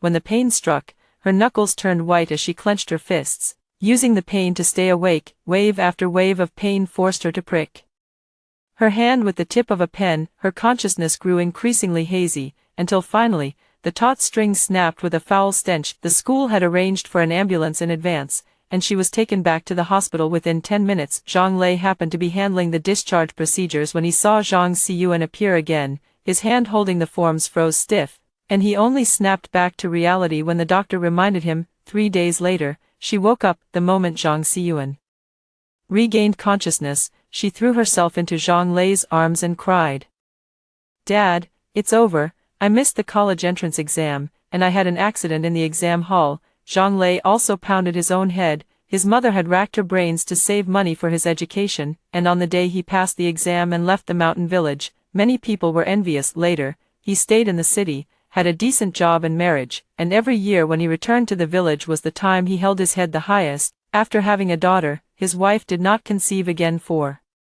many years. His pride deflated like a punctured balloon, but fortunately, his daughter was ambitious, and the gossip behind his childhood friends turned into admiration once more. Now, because his mother had ruined his daughter's future, he could no longer hold his head high. Not only did the daughter take the college entrance exam, but she also made a huge scene at the nationally watched exam site. Watching his daughter's heart-wrenching cries, he began to consider sending his mother back to the village, but seeing his mother's cautious demeanor, he clenched his teeth until they ached, and his resolve quietly faded. After returning home, Zhang Xiyuan locked herself in her room. After the mother-in-law brought in 3 dishes and a soup, Zhang Xiyuan glared with wide eyes, the veins on her neck bulging. "Get out, it's all your fault that I got laughed at by my classmates, and my dream of going to college is ruined." The mother-in-law knelt on the floor, picking up the broken dishes and bowls, continuously blaming herself. "It's all my fault, even when I'm old and just want to be good to you. It's still my mistake. Yuan, forgive Grandma, okay? Grandma will give you the family heirloom she's been keeping. Don't be angry anymore. Grandma will kneel down right now to atone for her sins." Zhang Xiyuan's tense expression softened, but her words remained sharp. "You've ruined my future, so you need to find a way to fix it for me." The mother-in-law grew anxious, staring at the broken bowl in her hand. She paused for a moment, then stood up, patting her chest. "Don't worry, my dear granddaughter. Grandma will make sure you can live a life where you can lie at home and still have money to spend." I came across a post online calling my daughter the most bizarre exam candidate. I called my daughter, Yuan, you haven't turned 18 yet, so I can't just leave you to your own devices. Mom can help you get in touch with study abroad agencies. The other side snorted coldly, "No need for your hypocritical concern. Grandma gave me 50,000 yuan, so I can just stay home and enjoy the good life. I don't care about your lousy study abroad opportunity." Expecting that money-loving mother-in-law to spend money on her daughter is simply a pipe dream.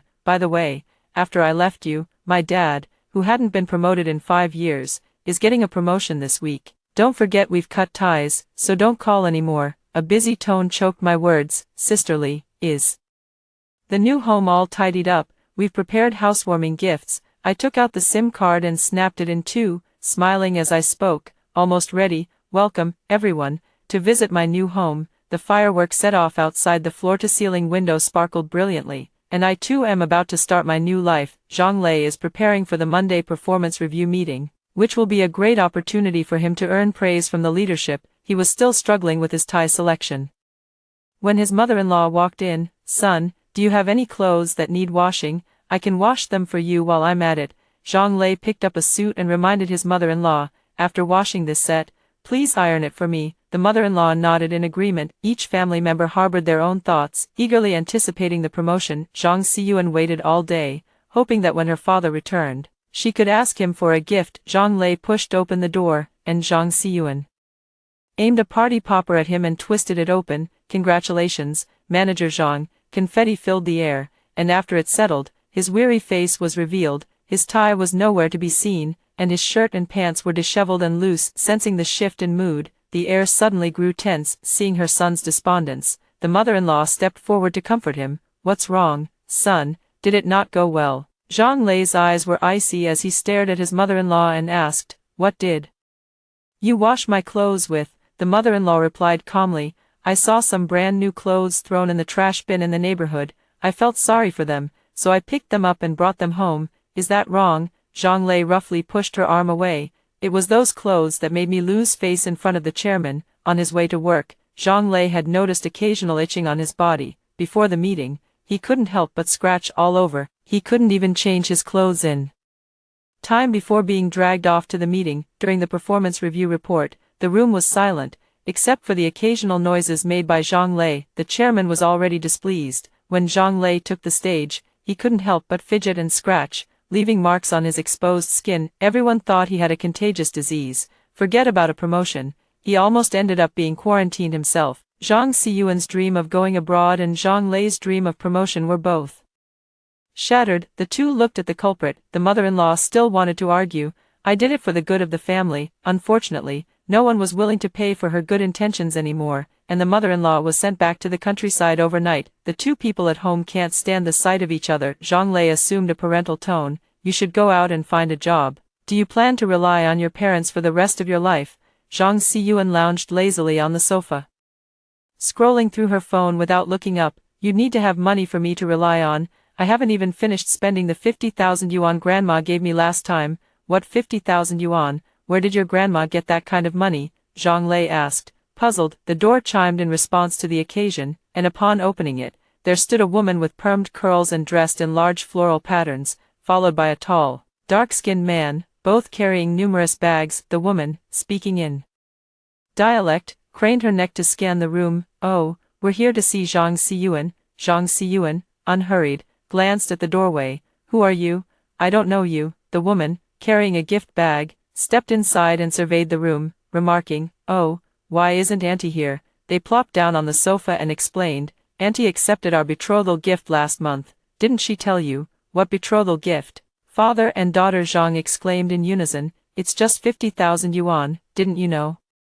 In-laws, we've already prepared the banquet and are just waiting for Yuan to come over tomorrow, the woman said, crossing her arms. Only then did the father and daughter realize where the 50,000 yuan had come from. The woman directed her son, you're about to get married, son, go sit next to your wife. Zhang Xiyuan instinctively recoiled, but her rising body was pressed back down by her mother-in-law, who had hurried over. The mother-in-law reassured, in-laws, you should head home first. My granddaughter is still young and a bit shy, let me talk to her, and she'll be fine. The woman reluctantly left, pulling her son along, and the man gave Zhang Xiyuan a deep look before departing. The Zhang father and daughter wore gloomy expressions, their faces almost dripping with displeasure, while the mother-in-law looked somewhat embarrassed. Still, she spoke up, anyway, Yuan won't be going to college, so it's better for her to get married early. This family is one of the wealthiest in Mato town. The 50,000 is just the betrothal gift. The formal bride price will be much higher when they officially get engaged. Then came the sweet talk. Your future mother-in-law said you can work if you want, or just stay at home if you don't. They're in the seafood business and have a solid family fortune. Just look at today's gifts and you'll see. The two of them examined the pile of gift boxes on the floor, and Zhang Xiyuan immediately spotted the one inside. Wow, isn't this the lamer I've always wanted? And this face cream costs thousands per bottle. Zhang Lei also saw the expensive wine that his friend had shown off last time. Seeing the two of them soften their expressions, the mother-in-law seized the opportunity to add fuel to the fire. You've seen this boy too, he's quite handsome and tall. It's just like those novels you always read. What's it called? Marriage first, love later. Zhang Xiyuan couldn't bring glory to the family, but marrying into a wealthy family would still bring honor. Zhang Lei agreed to it. After losing her mother's supervision, Zhang Xiyuan spent her days reading novels from dawn till dusk. Many of the plots filled her with longing, and she felt a sense of anticipation for this fate that seemed destined by heaven. My friend sent me a message just as I had signed a big deal and was in a great mood. My friend sent me a screenshot of a social media post. Zhang Xiyuan was holding hands with a dark-skinned, thin man, with a background of an engagement ceremony. The caption read, the best person is destined to come to your side. My friend teased me about becoming a mother-in-law at such a young age, leaving me speechless for a moment. I remembered how my daughter had held a trophy on the international stage in my previous life. Without my support in this life, her wings were indeed clipped. Time flies, and 3 years have passed. By a twist of fate, due to a business trip, I returned to the city I once desperately wanted to escape. Stepping out of the train station, I stood outside, gazing at the once familiar city. Feeling both strange and dazed amid the crowded throng, I felt a tug on my backpack, the outer pocket had been slashed open, and my watch was stolen. A disheveled beggar with a limp fled in panic. I shouted, "Stop the thief!" The police outside the train station easily apprehended her and retrieved my watch from her pocket. The officer handed me the watch. "Ma'am, please see if this is your watch. We'll be taking him to the police station shortly." "How many times has this happened? You just got out and still haven't learned your lesson, have you?"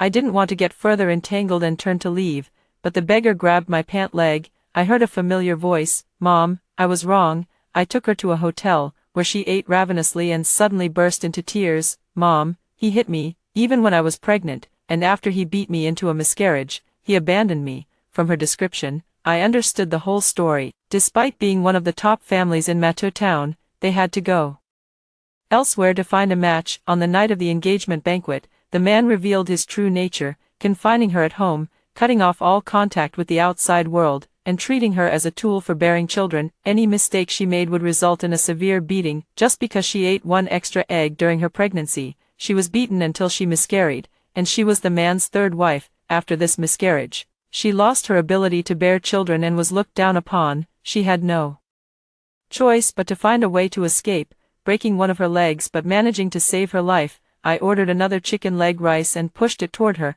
"What about your dad and grandma?" Zhang Xiyuan paused, her eyes, covered in grime, flashing with anger. "It's all that damned old woman. She ruined me and ruined my dad too." After Zhang Lei failed to get promoted, his job remained relatively stable. His mother-in-law was particularly proud of marrying her granddaughter off to a wealthy man and would boast about it to everyone she met. Amid her bragging, someone introduced a potential partner to Zhang Lei. The woman didn't even ask for a bride price, which made his mother-in-law so delighted that she wished the two could enter the bridal chamber that very day. After gaining the trust of both, the woman prepared a table full of delicious dishes and kept plying them with alcohol. When the two woke up, all the valuable items in the house had been ransacked, and the savings they had accumulated over the years had long been transferred away under the woman's deception. My mother-in-law and Zhang Lei were filled with regret. Every time Zhang Lei suggested sending her back to her hometown, she would threaten to take her own life. This time, my mother-in-law was even more frugal. She would rather scavenge for food than buy it. She picked up a dead chicken someone had discarded, and after they ate it, they both fell ill from poisoning that very night. It was only when the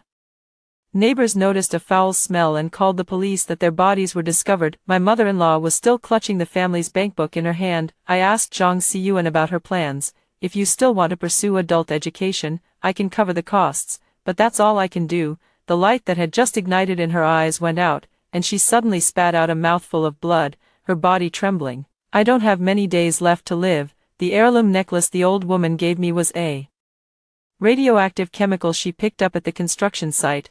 Although I never had the heart to wear it, I still ended up with leukemia. I felt a pang of pity. She dragged her leg as she pushed open the door, turning back one last time to look at me with tears in her eyes. "Mom, you must be happy in this lifetime." I never heard from her again, and my life, just as she had hoped, soared to great heights, flourishing and splendid. After hearing the second story above, what are your thoughts? Feel free to share your opinions in the comments section.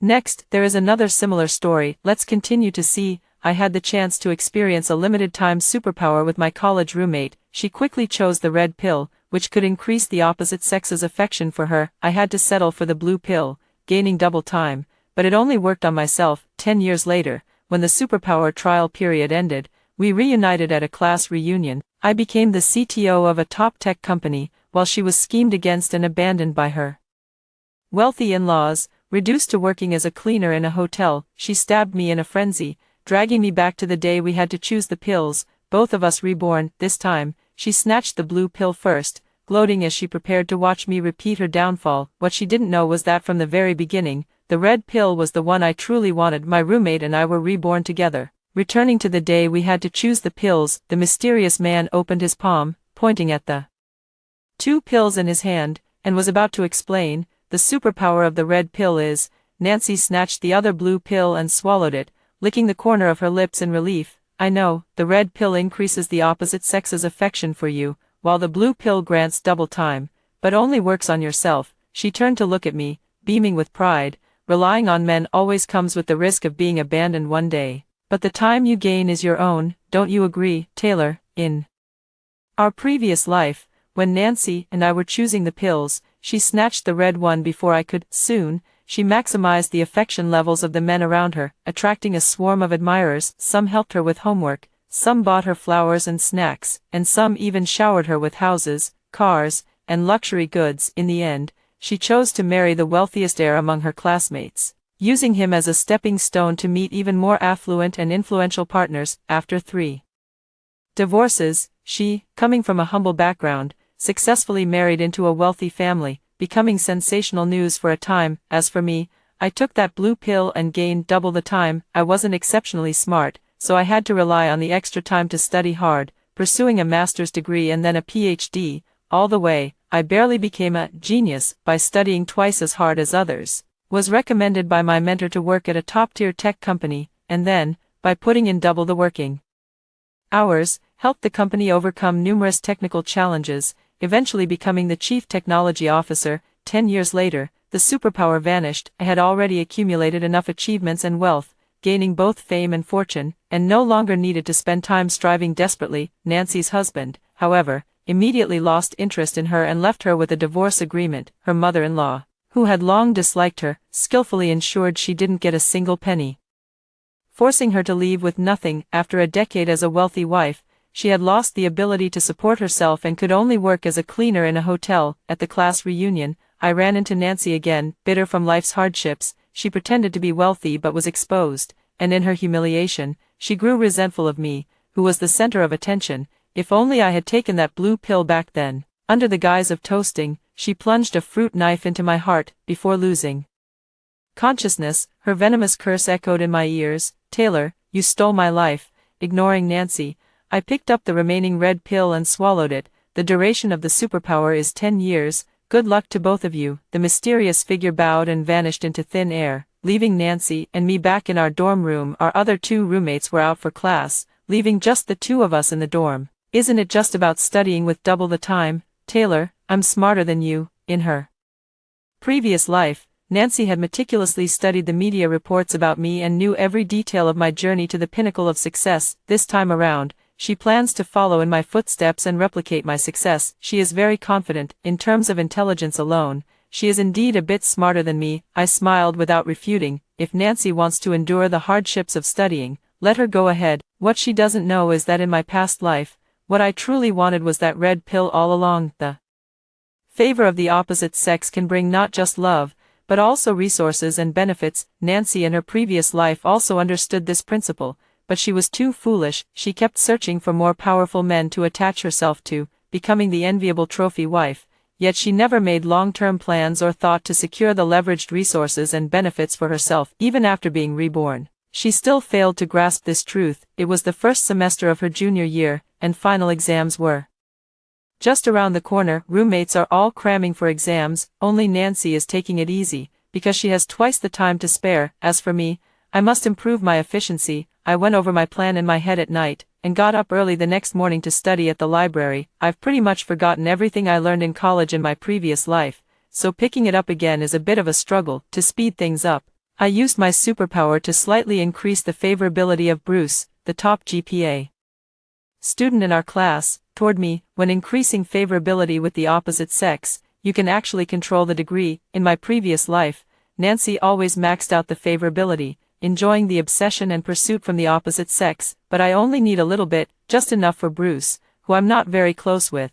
to be willing to spare an hour during lunch break to help me with the problems I encountered in my morning review. My other roommate Lisa happened to see Bruce and me studying together in the cafeteria. She took a photo and posted it in the dorm group chat, tagging me with a Doge emoji. "Be honest, did you land a sugar daddy or is there something going on?" The third roommate, Luna, also sent a dog emoji. Before I could reply, Nancy had already started with her sarcastic remarks. "Oh, so you've already gotten close to Bruce. Why don't you share your good brother's notes with us?" In his past life, brother Bruce was also one of Nancy's simps, doing all her homework for her. When she couldn't find a guy to take her final exams for her, Nancy had to cram at the last minute. Her study materials were the notes brother Bruce had painstakingly compiled, but she never shared them with us. Lisa had also considered borrowing notes from brother Bruce, but the Nancy brainwashed Bruce replied, "My notes are only for Nancy to see."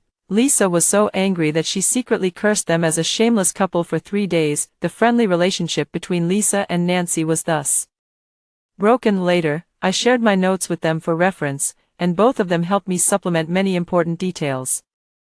Except for Nancy, we actually got along well in our dorm, and we still kept in touch occasionally after graduation. Nancy tried to stir up trouble in the group chat, but I didn't care and just shared the notes I had taken. I don't have his notes, but you're welcome to look at mine. Lisa and Luna both thanked me, but Nancy was unhappy. You're so close, who believes you don't have his notes? Besides, what's the use of your notes anyway? I fired back without hesitation. If it's useless, then don't look at it, Nancy sneered. Fine, I won't look. Who do you think you are, Bruce? Ever since the rebirth, Nancy had been harboring a determination to prove herself better than me. We used to have similar grades, but after gaining superpowers, I studied even harder, rising to the top of the class and securing a recommendation for graduate school. This was the beginning of my success in my past life. Nancy, on the other hand, learned to reap without sowing. Her ambitions lay elsewhere, barely scraping by with low exam scores. This time, she had double the time and was determined to study hard, at the very least to surpass me in grades. But Nancy hadn't put in effort for 10 years, she had long forgotten how to work hard. Even with double the time, she would scroll through her phone or snack mindlessly. The exam was approaching, and she finally started to panic, cramming intensely for a few days. Perhaps the double amount of time gave her double the confidence. Before entering the exam hall, Nancy glanced at me disdainfully. Taylor, a man won't help you pass the exam. My mind was preoccupied with more important matters, so her words went in one ear and out the other. Let her scream if she wants to, it won't bother me anyway. Before the winter break, the class monitor posted the final grades in the group chat. Nancy indeed did well on the exam. When I returned to the dorm in the evening, the moment I stepped inside, I heard her dramatically reading out my score. Hey, Taylor.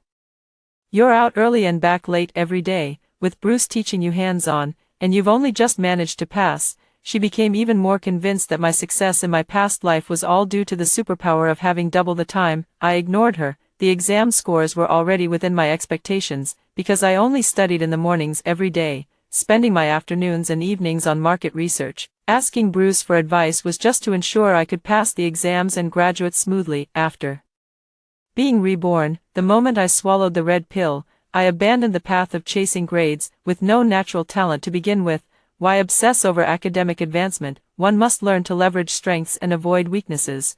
My greatest advantage lies in boosting the opposite sex's favorability toward me. A little goodwill can help me gain many resources that were out of reach in my previous life. I decided to start my own business. After finishing the final exams, I devoted myself wholeheartedly to my career. In the morning, I had a badminton match scheduled with the student council president, and at noon, I had lunch with a junior from the art department. In the afternoon, I accompanied a senior from the computer science department to code at a cafe, and in the evening, I went to the bar entrance to stake out the rich kids from off campus. The campus isn't that big, and Nancy ran into me a few more times. She was convinced that, just like in her past life, I was trying to climb the social ladder by cozying up to men. Every time I returned to the dorm, she couldn't resist making snide remarks. Taylor, your taste in men isn't great either. What kind of guys are you picking? Even I wouldn't bother with them. Nancy's criteria for choosing men in her past life had only two standards, handsome or wealthy. Oh, and there was also Bruce, the handy tool of a man. I gave a cold glance at the pile of study materials covering her desk. After the exams, Nancy's motivation to study plummeted. She keeps saying every day that she's going to the library, but ends up sleeping until the afternoon, eating while binge-watching shows, and only pretends to glance at her study materials in the evening. At this time in my previous life, I had already contacted a professor to join a research group and start experiments. Nancy, since you have so much time, you might as well eat a few more bites. Maybe it'll help you grow some brains. Taylor. Nancy's face turned red as she shrieked like a boiling kettle. I couldn't be bothered with her, so I turned to Luna, who had just finished blow-drying her hair, and asked, Luna, do you know a really impressive senior from the computer science department? Could you introduce me? I need his help with something. Oh, are you talking about Nathan? Sure, I'll let him know first. As soon as Luna took out her phone, Nancy immediately perked up. Luna, aren't you secretly crushing on Nathan? Aren't you afraid Taylor might steal him from you if you introduce them? Having her feelings exposed in public Luna's fair cheeks flushed with a hint of pink as she looked at the two of us in distress. I never bothered with Nancy because I didn't want to waste my precious time on someone like her, but since she's interfering with my career, don't blame me for not being polite. I picked up a glass of water and splashed it on Nancy's pretty face.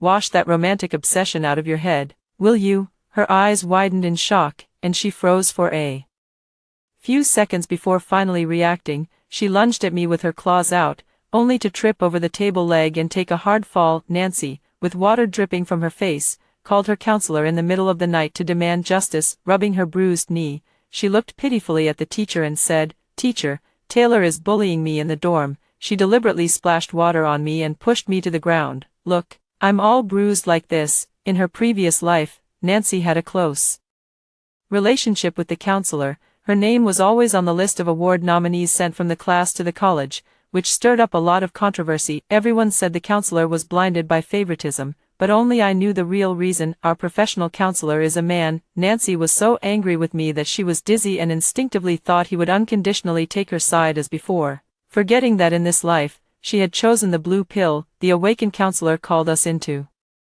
the office, his voice thick with exhaustion. "Taylor, what's going on?" I looked apologetic. "Sorry to disturb you, teacher, it's all a misunderstanding. I accidentally spilled water on Nancy, and she tripped over herself when she stood up. I thought it was a minor issue and didn't understand why she got so upset." Nancy let out a piercing scream. "You clearly splashed me on purpose. I can call the other roommates to testify." I looked straight into the counselor's eyes and slightly nudged up his favorability toward me. "Teacher, how about this? You go back and rest early. I'll apologize to Nancy." The counselor yawned and nodded in satisfaction. "Between roommates, it's all small matters. Hurry back now." He stood up, signaling it was time to leave. "Nancy, be more generous. Don't fuss over such things with your classmates." "Teacher, you..." Nancy wanted to say something more, but upon meeting the counselor's impatient gaze, she suddenly fell silent. On the way back to the dorm, she shot me a venomous look. "Taylor, you're despicable, just you wait." Nancy's breakdown put me in a good mood. Some people only allow themselves to use privilege to encroach on others' interests. I haven't even achieved 1/10,000th of what she did in her past life, yet she's already gnashing her teeth in anger. Really, serves her right. For a while after that, I was so busy I barely touched the ground. I'd leave at dawn and return to the dorm just before lights out, collapsing into bed the moment I got back. I didn't have much contact with Nancy, and she quieted down after a few days. After pulling an all-nighter to finish the initial product, I tiptoed back to the dorm in the morning and slept until noon. Half asleep, I heard Nancy's voice. "Taylor spends all her time fooling around with different men outside. I heard from a student council friend that she makes money from it." Luna hesitated. "That can't be right. Harry said they've been working on a project recently." Taylor scoffed. "You actually believe what a man says? I warned you last time. Nathan spends all day with her, and you, how long has it been since you last saw him?" "Lisa and Nancy have never gotten along. Don't spread baseless rumors about others." Nancy raised her voice. "Rumors? Look at all those unopened luxury cosmetics on her desk. Could she afford those before?" I opened my eyes and yanked the bed curtain aside. "Nancy, are you an arthropod, always chirping like a cricket?" Luna looked embarrassed. "Taylor, you're in the dorm. We thought you'd gone out in the morning." Nancy was all tough talk. "Who knew you'd be shameless enough to hide in bed eavesdropping?" I glanced at the time, too lazy to argue with her, and hurriedly climbed out of bed, washed up, grabbed my laptop, and rushed downstairs. Lucas was waiting for me outside the dorm. "Why are you so slow? We're going to be late." He was tall and strikingly handsome, drawing frequent glances from passing girls. "Wait here. I'll get the car." Lucas's roaring Ferrari pulled up beside me, attracting a crowd of onlookers. I glanced up at the building and caught a glimpse of Nancy's half-hidden face peeking out under her knife-like gaze. I opened the passenger door of the Ferrari and got in. On the second day after my rebirth, I signed up for a cultural entrepreneurship project organized by my school in collaboration with the city's Intangible Cultural Heritage Museum. Aimed at promoting traditional leaf carving, I decided to develop a mini-program game, with the entire visual design mimicking the style of leaf carving. Actually, I had this idea in my previous life, but at that time, I had no technical skills or artistic knowledge, no resources or connections, so I gave up on trying. In this lifetime, relying on my superpower of boosting the opposite sex's favorability, I managed to trick two big shots into developing the program for free. deceived a talented junior from the art school into doing the visual design without pay, and even convinced the student council president to provide us with a free office space. With this makeshift team assembled, we began our attempt. We were all college students struggling with living expenses, barely able to shoulder the initial investments, but my ambition goes beyond just completing a student project. I also want to invest in marketing and truly promote the game. The game has a unique art style and simple yet engaging gameplay.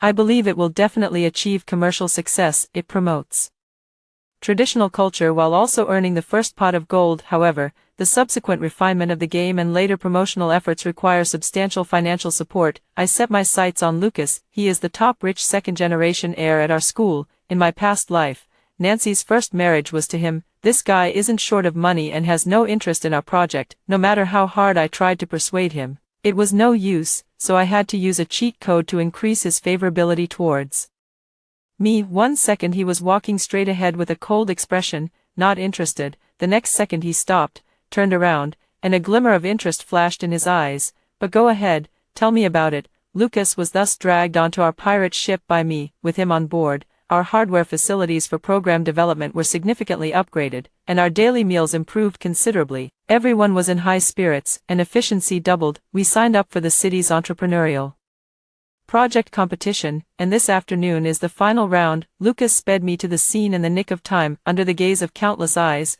I stepped onto the stage with a smile. The news of my winning the grand prize in the entrepreneurship competition was published on the school's official website. Meanwhile, an anonymous post titled, "Taylor actively seduced Lucas as the other woman," exploded on the school forum. Believe many people witnessed Lucas waiting for Taylor in his Ferrari outside the girls' dormitory a few days ago. Taylor's startup project was also financially supported by Lucas. Lucas has an official girlfriend, Susan, from the neighboring school. Many people there know they've been childhood sweethearts with a deep bond. Taylor has no shame, climbed into Lucas's bed, and became the other woman stealing someone else's partner. To add credibility, the post included a photo of me sitting in Lucas's Ferrari. The photo was clearly taken from a high angle, looking down.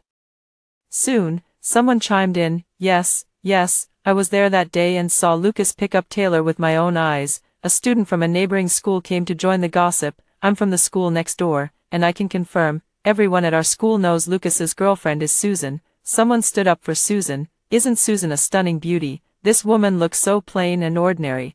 What does young Master Lin see in her?" Someone directly lashed out. "Being the other woman, how shameless," someone questioned. "What's so unusual about business partners attending a competition together? Stop spreading baseless rumors." Someone countered the previous comment. "Knowing he has a girlfriend yet still sitting in the passenger seat, isn't that clearly problematic?" This one was quickly clapped back. "Bro, this Ferrari only has 2 seats. If you're not sitting in the passenger seat, are you supposed to ride on the roof?" Someone else dropped a bombshell. "Check out the latest update on the official website. They released a group photo of the Taylor project team.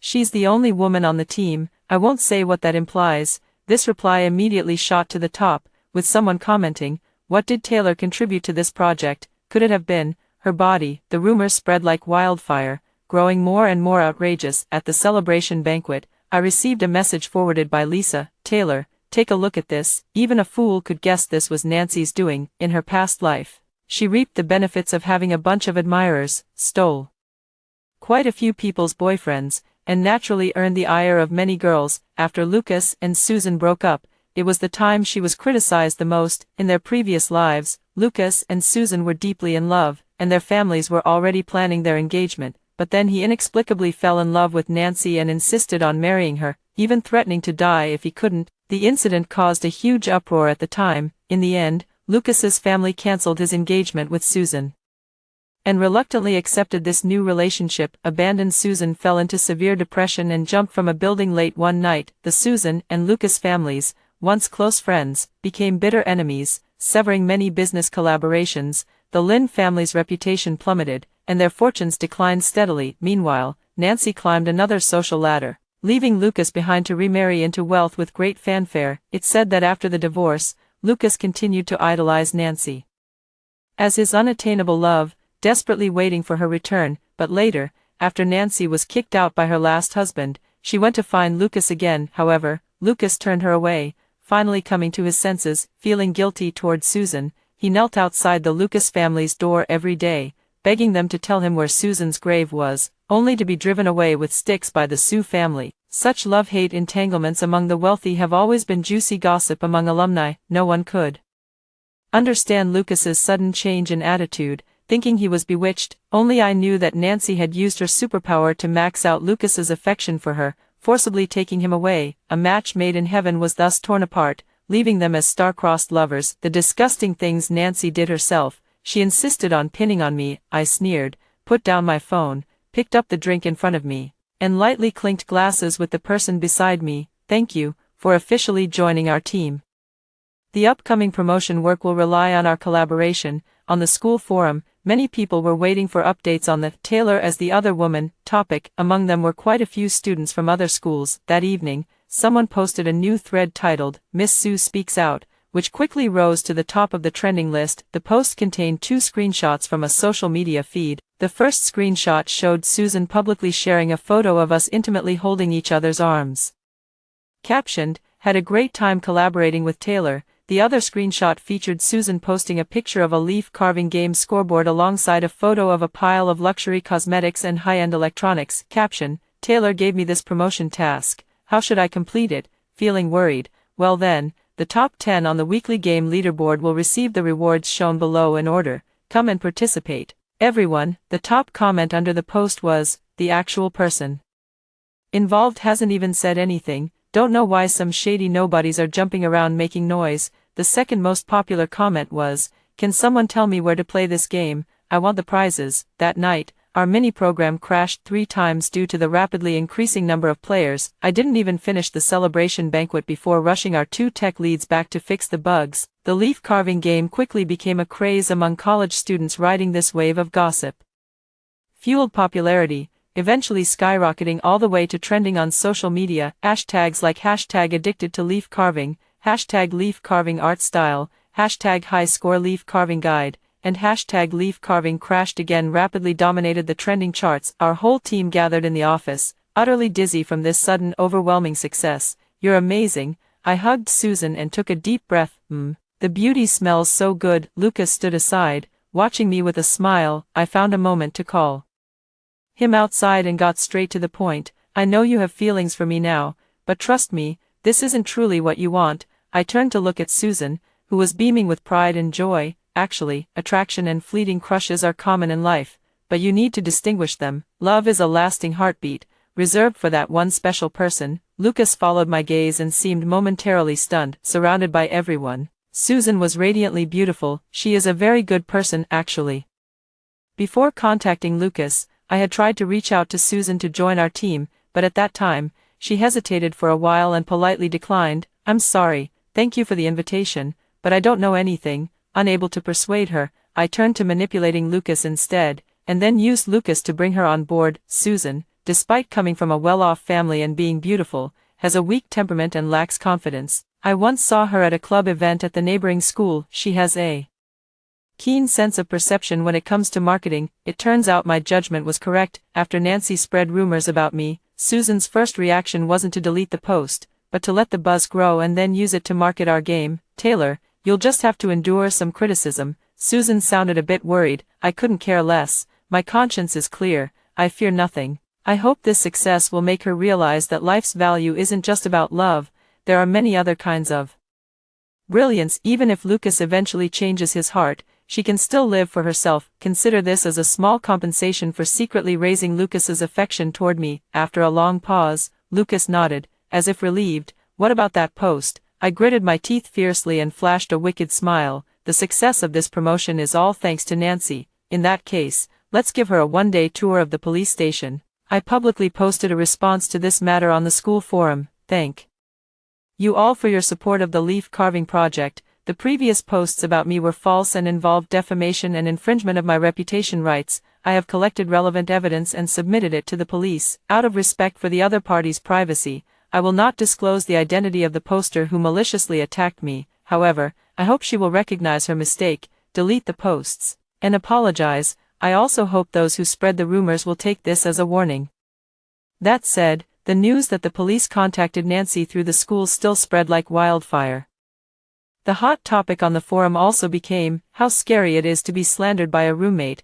The leaf carving mini program quickly attracted a large number of advertisers and game companies with purchasing intentions. After discussing with the team members, I handed over the mini program to 2 senior tech guys to continue operating, with Susan in charge of management. The others receive a certain percentage of the profits annually. When I got my first payment, I counted the digits in my bank account balance and was overjoyed. With money in hand, I decided to move out of the dorm. Back in the dorm, I distributed the brand new luxury cosmetics Susan had given me to the other 2 roommates. Luna, thank you for helping me contact Nathan. I've checked him out for you. He's a good person with solid character. You have great taste. Keep it up. Lisa, thank you for speaking up for me.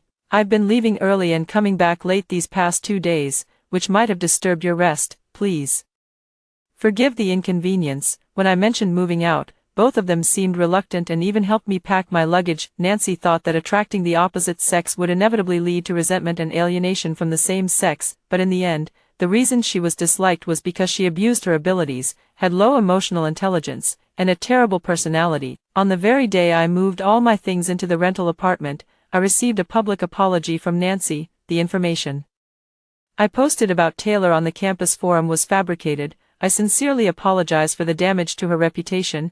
I swiped past the page, feeling nothing inside. The school adopted a conciliatory attitude and advised me to let the matter rest. I agreed. For no other reason, I planned to immediately embark on my next entrepreneurial venture, unwilling to waste even a moment on worthless people. I don't have double time in this life anymore. I deeply feel that every second of life is so precious. I met Nancy again at a selection test more than half a year later. Top-tier scholars from prestigious foreign schools were invited to give lectures in the country and incidentally select students. His selection method was quite innovative. It was a game-like test. The test assesses short-term memory, computational ability, reaction speed, and more. In short, the game rules are highly favorable for those with the ability to double time. In my previous life, it was through this test that I caught the attention of a big shot and secured a full scholarship for further studies. Determined to replicate my Nancy, she would never miss this test, so running into her was expected. She looked at me with alertness and surprise. Taylor, what are you doing here? I found it somewhat amusing. I passed the application, so I came. She gave me a disdainful once-over. Do you really think you can win this time? Even if you can boost the professor's favorability toward you, the competition results can't be faked. I nodded in agreement, but whether I win or not isn't important. What matters is, can you win? Nancy looked utterly confident. We'll see. The game quickly began, and we each worked on our own answer devices. This time, without the boost of superpowers, I clearly felt my own mediocrity. Many fleeting images left only a vague impression in my mind. I didn't have time to remember anything, but compared to my full concentration in my previous life, this time I was much more relaxed. Treating it as a game experience, I filled in the answers by guessing and piecing things together. Actually, Nancy never considered that my outstanding performance in this exam in my past life wasn't entirely due to superpowers. 6 months before the competition, I trained myself day after day. The brain can indeed be strengthened through repetitive training. Through double the effort in practice and cheating with superhuman abilities during the competition, I packaged myself as a genius who passed off fish eyes for pearls. For many years afterward, to avoid exposing my mediocrity, I studied diligently day after day, never slacking for a second. Even my advisor scheduled a meeting to talk to me, urging me to rest, enjoy life, and not be too mentally tense. You are a smart and hard-working student. The only thing you need to do is be kinder to yourself. He encouraged me like this, yet I felt utterly ashamed. The more geniuses around me, the more fearful I become, because I know my intelligence is fake. In 10 years, I will lose it. From what I know about Nancy, she would never practice diligently. Even with double the allotted time, she struggled immensely through this test. As it progressed, her face grew paler, and beads of sweat formed on the tip of her nose. When the test concluded, the first batch of elimination names soon appeared on the large screen. Taylor was prominently listed among them. Nancy looked at me with a provocative smile. She mouthed the words, "I won." I responded with a faint smile. She would never understand that I never intended to compete with her. That makes no sense. I came here to find someone. As batches of participants were eliminated, eventually only 2 people remained in the entire venue. On the big screen, one side displayed Nancy, while the other showed Sophia. Amidst the countdown echoing throughout the venue, the professor revealed the final result. Sophia, her score was far ahead of the rest. She is a true genius. In my previous life, I scored just 2 points less than her, and the professor made an exception to admit both of us. Countless moments of collaboration as fellow students under the same mentor left me in awe. The gap between me and a top-tier genius couldn't be bridged by doubling my time and effort, so after graduation, I gave up on continuing in academia and chose to enter the industry instead. But Sophia in her previous life didn't have it easy either. She proposed a bold research direction and worked hard on it for many years, without research achievements to back her up, and being a Chinese woman to boot, very few were willing to invest in her project. She stumbled along with little financial support, pouring her heart and soul into it. It was a dark and endless road, where even she couldn't see the dawn, yet she abandoned everything and resolutely moved forward. By then, I had already graduated and started working at a company. She would occasionally call me to discuss her latest achievements and next steps. She painted a grand vision, saying that once the research was completed, we would strike out on our own and establish a company that would astonish the world. I would also joke that when I became the chief technology officer, I would definitely convince the shareholders to invest in your project. Later, I did become the chief technology officer, and she also achieved her final results. The moment her developed technology was unveiled to the public, it captured the world's attention, but she was no longer here when the early symptoms of cancer appeared. She was striving to overcome the final challenge. She worked tirelessly to the point of completely ignoring the pain in her body, missing the optimal treatment window. In the end, she finished typing the conclusion of her thesis from her hospital bed. In the acknowledgments, she wrote, "Thank you to my best friend Taylor for always believing in and encouraging me. I'm sorry, I have to break my promise. In this lifetime, the sole purpose of my entrepreneurship is to fully support her in achieving her dreams. I won't let that kind of regret happen again." Nancy was not selected. The moment she learned the result, she rushed to the stage and shouted at the professor, "Why wasn't I chosen when I came in second place?" The professor looked at her gently, shook his head, and said in broken Chinese, "Sorry, you didn't meet the standard. This isn't right, this isn't right." Nancy suddenly pointed at me in the crowd, her voice hoarse with desperation. "You clearly chose her back then." The professor turned to me, adjusting his glasses in confusion, and asked the person beside him in English, "What does she mean?" Perhaps she was crushed by the outcome. Someone whispered. The organizers called security to escort the dazed Nancy out. After the selection ended, I waited outside the venue for young Sophia, just in time to witness her walking absent-mindedly, lost in thought, before she bumped straight into a lamppost. Flustered, she hurriedly apologized to it. Sorry, I burst out laughing. Sophia grimaced while rubbing the large bump on her forehead and looked at me, then she started giggling foolishly along with me. I asked for her contact information. "I know you have a brilliant idea, don't worry, go ahead boldly, I'll support you wholeheartedly." After some thought, I added, "including money." Her eyes brimmed with the unique clarity and naivety of her age as she gratefully grasped my hand. "Thank you, stranger." After a few seconds of contemplation, she hesitated and asked, "You're not a scammer, are you?"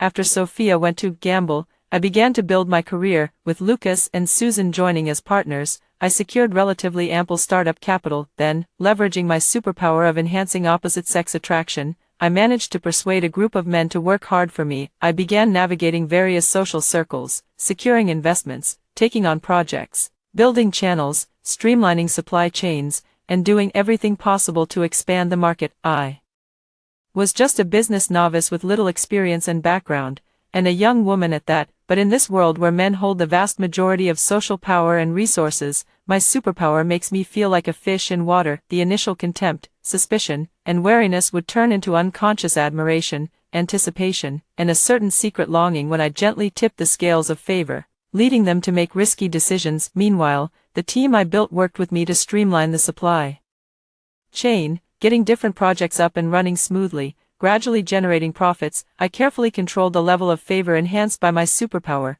doing my best to avoid unexpected troubles caused by excessive affection. Admiration turning into possessiveness and desire into intense craving may not necessarily be a good thing. Moving between men, I proved my capabilities time and again. Gradually, members of the opposite sex began actively seeking collaborations with me, and I no longer needed superpowers. Sophia also began her research on the project. With financial support and the residual memories of the project from my past life, she avoided many detours and made much faster progress. However, it was still difficult to see results in the short term. her project was like a bottomless pit burning through money. The money I worked so hard to earn was poured in large sums, disappearing without a trace. Many well-known figures in the industry disapproved of my investment, calling it excessive optimism, reckless advance, and foolish extravagance. During the company meeting, someone also used this line to persuade me to give up. Even Sophia felt embarrassed and said, "Maybe we should put this on hold and focus on something else with more tangible benefits." I rolled my eyes hard. What do you all know? I'm a reborn woman, only I have witnessed her radiant brilliance in this world. In the 9th year of gaining superpowers, Sophia was just one step away from achieving a breakthrough. Meanwhile, my funds were nearly depleted. If I continued to push forward, the cash flow would break, and the company would face the risk of bankruptcy. To solve the funding challenge, I decided to initiate a new round of financing for Sophia's project. Once again, I activated my cheat codes and plunged headfirst into the financial world, navigating among elite men. At a critical moment, unfavorable rumors suddenly emerged in the market, tarnishing my company's image. The accusation that caused an uproar was gender discrimination. An anonymous poster claimed that over 81% of our company's management consisted of men. This proves that our company significantly discriminates against women in hiring and promotions, especially since the company's boss is a woman who is extremely charming and skilled at dealing with men. This adds a layer of ambiguous scandal to the public controversy. Some radicals have claimed Taylor, as an outstanding woman, has completely betrayed our entire female community. Under the fierce attack of public opinion, my financing plan is on the verge of collapse. Even if I can manipulate the favor of those elite men, a slight increase in goodwill is not enough to counterbalance the enormous risks. When it comes to interests, they become extremely rational, and if I set the favor too high, it would bring other risks. Nancy is a cautionary tale. Her second husband was a paranoid man. Nancy maximized his affection for her, leading him to believe he had developed intense love. After marrying her, he confined her, severed all her social ties, and cut off any contact with the outside world. She endured for a full 3 years before seizing an opportunity to latch on to another man who rescued her from the abyss. Thinking of Nancy, I suddenly felt a sense of familiarity with this public opinion crisis. It seemed to be her usual tactic. I sent people to investigate Nancy's recent activities while tracking the IP addresses of those opinion leaders. In the end, an interesting conclusion was drawn. Nancy was simultaneously managing multiple accounts specifically to steer this public opinion. After learning the truth, our company's PR director found it hard to believe this was the work of just one person. She's truly a master of time management, not even needing time to eat, sleep, or use the bathroom. I didn't know whether to laugh or cry. Nancy actually used her double-time superpower in this way, just to specifically trip me up, but her methods this time were much more sophisticated. She cited partial but real data, leading everyone to draw one-sided conclusions, making it hard for me to catch her out. At this critical moment, Sophia's research paper was finally completed and accepted by a top-tier journal. That night, we drove aimlessly for a long time. In a desolate wilderness, we sat on the car roof, drinking under a sky full of stars. Sophia, her eyes hazy with drunkenness, asked me, "Why do you believe so much that I can succeed?" Holding my bottle, I swayed slightly and clinked it against hers. The crisp sound was carried far away by the wind. "Because I've seen it." "What did you say?" Sophia didn't hear clearly. I leaned close to her ear and shouted. I said, "Take care of your health and go get checked up right away." I held a press conference on the day Sophia's paper was published. In front of the cameras, I spoke slowly and firmly. The issue of gender disparity in the company's personnel composition was indeed my oversight, and for this, I sincerely apologize. In fact, during the company's early stages, I also extended invitations to many outstanding women, but with a startup, the risks were too high. Men are relatively easier to fool. This little joke eased the tense atmosphere in the room. Meanwhile, across live streams on the internet, many women who had received collaboration invitations spoke up to vouch for me. Yet more people questioned whether my words implied that women lack a spirit of adventure. A reporter posed this pointed question. I smiled and pressed the remote in my hand. On the large screen behind, Sophia and her latest paper published in a top-tier journal appeared. This morning, this achievement just shook the world. This is our company's most daring investment project, and in the future, it will also be our most successful one. Its core researcher and project manager is an outstanding woman.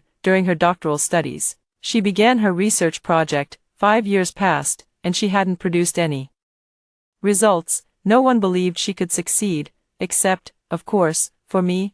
I paused, then continued, all the profits our company has made so far, beyond what's needed to keep operations running, have been poured into this project. To date, there has been no return. Not long ago, someone even criticized my investment plan as overly optimistic, recklessly aggressive, and foolishly wasteful. The room erupted in laughter. The facts have proven that I succeeded, and so did she. Together, we will build an even greater company. I stared into the camera lens, the flash flooding my entire field of vision. To be honest, I must admit that my path to success wasn't entirely aboveboard. In the beginning, I did rely primarily on men to save time and remove obstacles. I used my superpowers to cheat, leveraging the resources in their hands, but it doesn't matter, the leveraged resources are in the hands of women. I promise here that our new company will ensure absolute equality between genders, promoting talent based solely on ability. At the same time, we will guarantee female employees full paid maternity and breastfeeding leave. Male employees must also take the same duration of paternity and breastfeeding leave to care for their pregnant wives and newborn children. Someone once told me to learn to enjoy life. Our company will reject the rat race. We hope every employee can balance life and work, finding the true value of their existence. A female journalist raised her hand high. She read out the question everyone was most concerned about in the live chat. Will a company like this really not go bankrupt?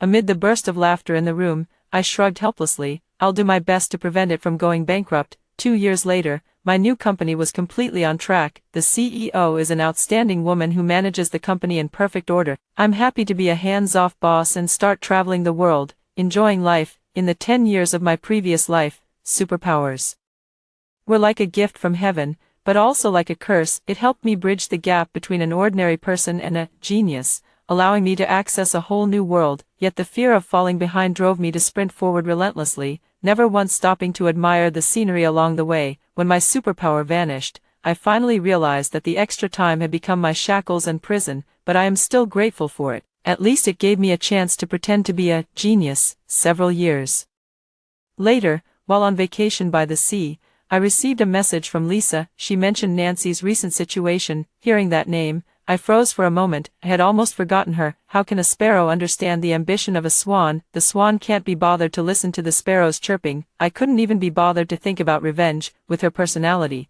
my success would be the greatest revenge on her. She will bring about her own destruction. Nancy indeed didn't surprise me. These past 2 years, Nancy has been acting like a madwoman, working as a cleaner in a hotel. She ran into Lucas and actually stole a room key to climb into his bed. She insisted that she was Lucas's one true love. Lucas had her thrown out onto the street, and that very night she jumped to her death. Hearing this, my heart stirred, and I asked where she had jumped from. I think it was that old shopping mall downtown. It's actually the same location where Susan jumped to her death in her previous life. As fate would have it, karma comes full circle. What about Susan? Susan had a falling out with Lucas because of Nancy. She suspected Lucas was cheating, left a divorce agreement, and ran off. Judging by her social media posts, she's living it up carefree while Lucas is chasing after her all over the world. To be honest, Lucas is just unlucky to have run into a madman. Recalling their story from my past life, I replied,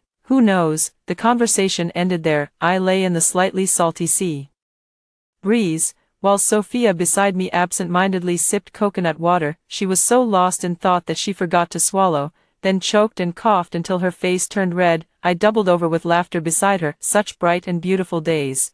May they never end. After hearing the stories above, what are your thoughts? Feel free to share your opinions in the comments section. Looking forward to hearing from you. If you liked this story, don't forget to like it, share it, and subscribe to my channel. See you next time.